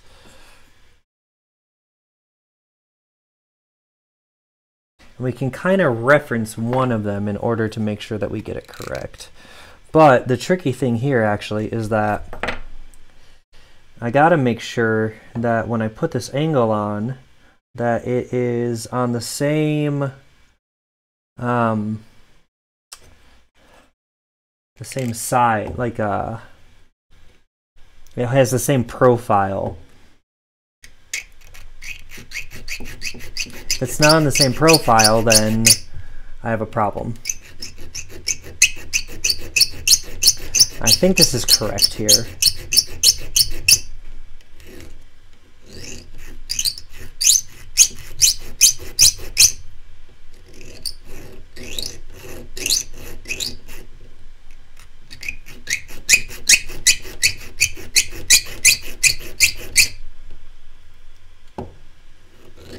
Okay, keep going.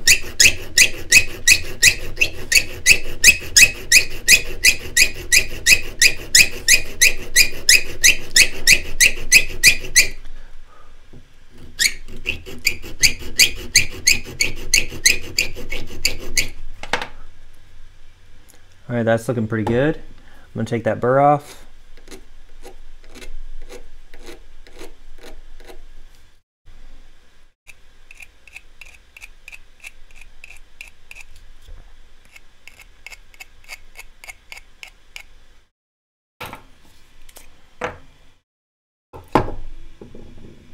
All right, it's not perfect, but you know what? I'm still happy. It's just off of the right. I can adjust that later though, I think. I think it'll be okay.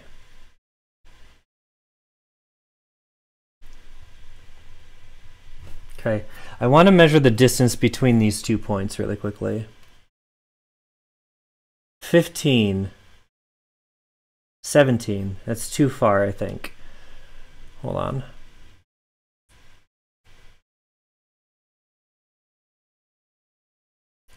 Okay, 13 there. Let me put these together as flush as possible.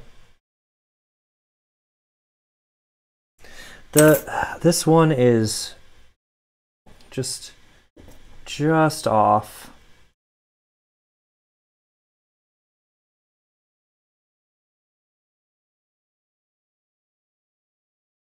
No, that's not where I want to bend.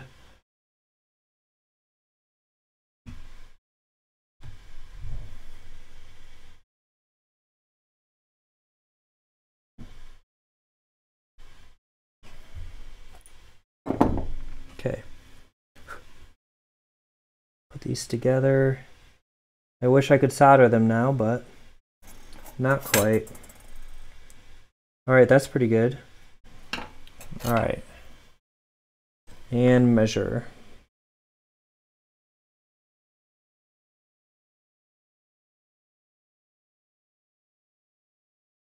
They're almost 18 millimeters apart, which is not equilateral at that point. This is about, hold on, 10, 11, 12, 13.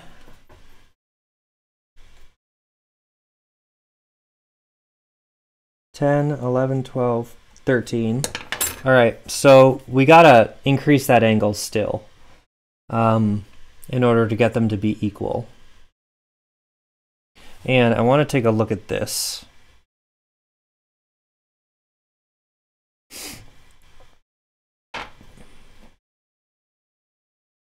Okay.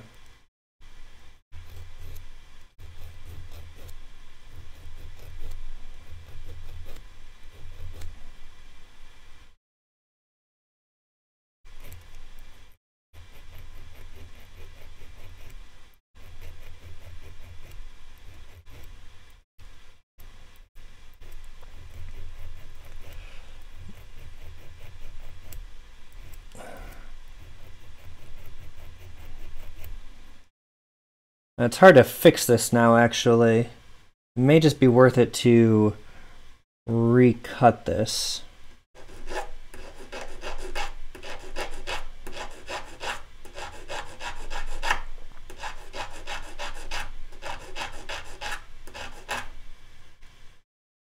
Although, I think it's better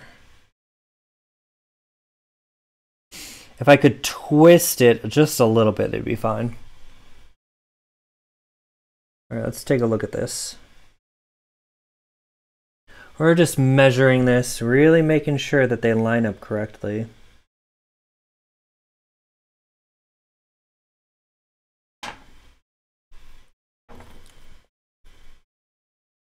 Yeah. All right.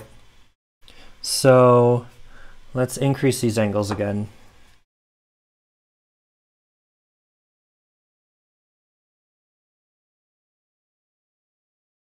I'm not even going to wedge this. My hand pressure should be enough.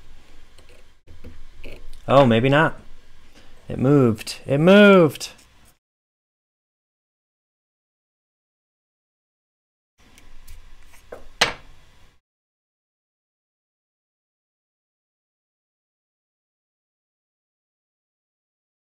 There we go.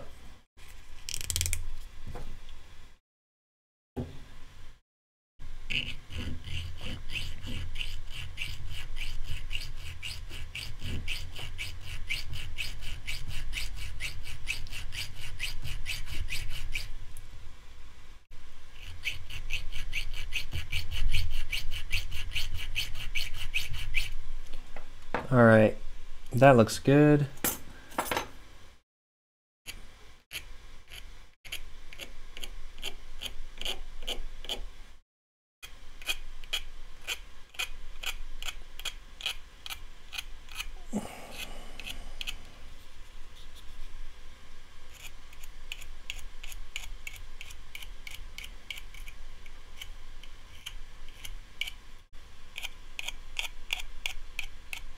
Okay, taking off that burr.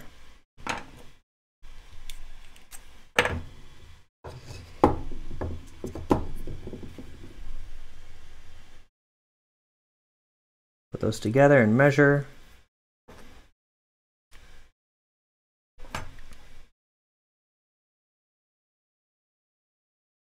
Ooh, that's better. We took down about 1 millimeter. So let's work on this guy.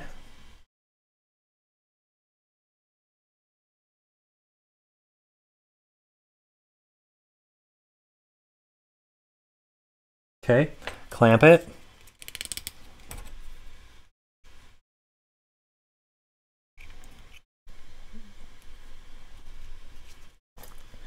All right.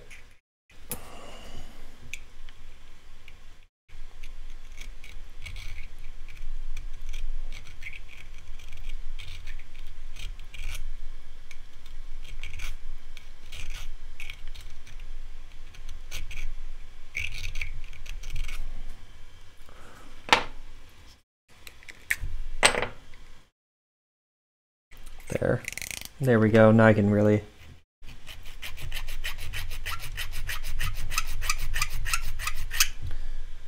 Okay. I had to change the angle there because I wasn't able to cut the way I needed to.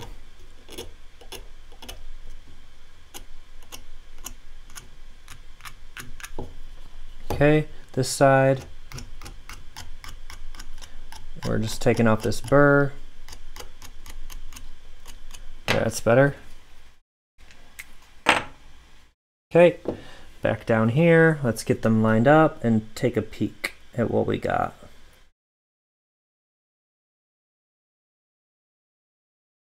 Okay, they're lining up pretty well here.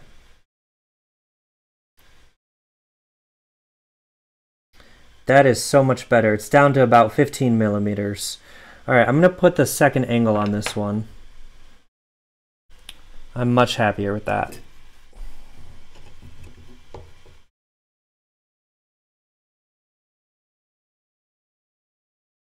Okay, that looks good. Let's cut. Uh-oh.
There we go. Take that burr.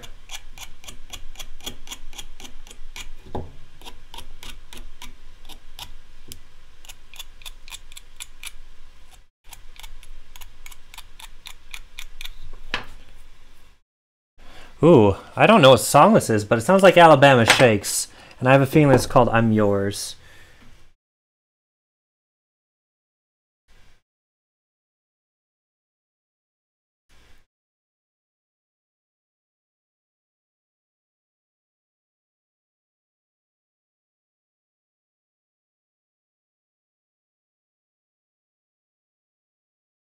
Oh, I'm happy with that. That's nice.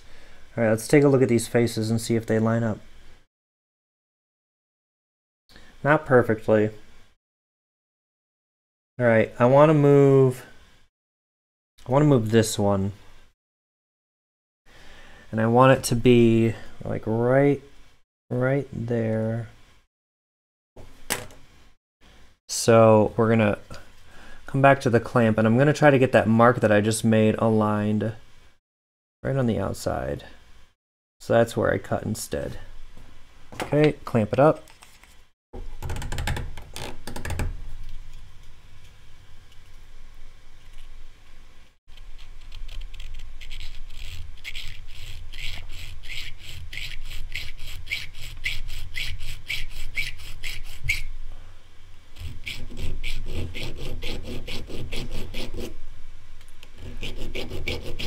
I'm basically shifting this face.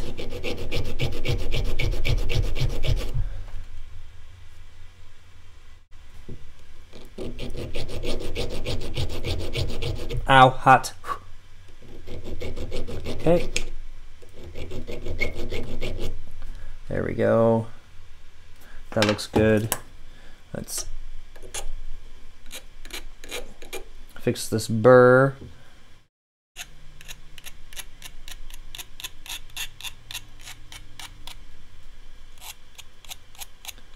There it is.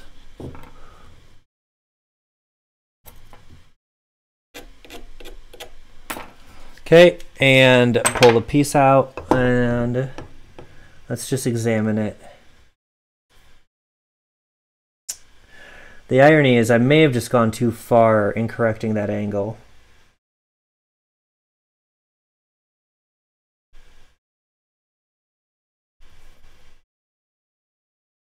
All right, I'm gonna call that good for what I'm trying to make here.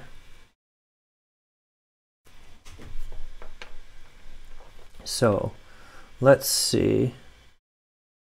We do that. Ooh, yeah, I'm gonna have to fix it, but I'll have to figure out where I want to do that. Okay, and trying to line the other one up.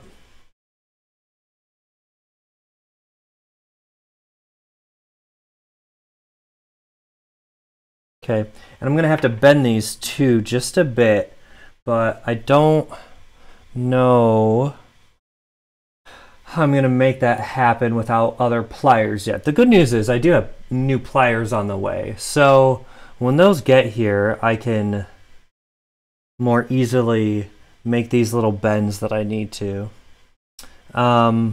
All right, so we're well on our way in a couple pieces here. We've got this circle setting in a ring that we're gonna take care of and finish up once my ring clamp is ready and I can cut against it. And once my solder arrives. And then we've got the pieces on there getting ready and getting cut and shaped right here for a Deathly Hallows inspired ring. So that's, hey, that guy, sorry, I just saw that you chatted. Nobody's been here in a while, so whatever, not a big deal. Yeah, so that's what we're working on, and I would anticipate that on Monday night I'm gonna continue this work, and we'll see how it goes. So that's the stream though for the night. I'm actually heading out a little early because I essentially started early. So that's the way it is. Thank you for coming by and saying hi, that guy. It's good to see you again. And I appreciate you coming by. Yeah, so I'm going to head out. Thanks for being here. And I'll see you next time.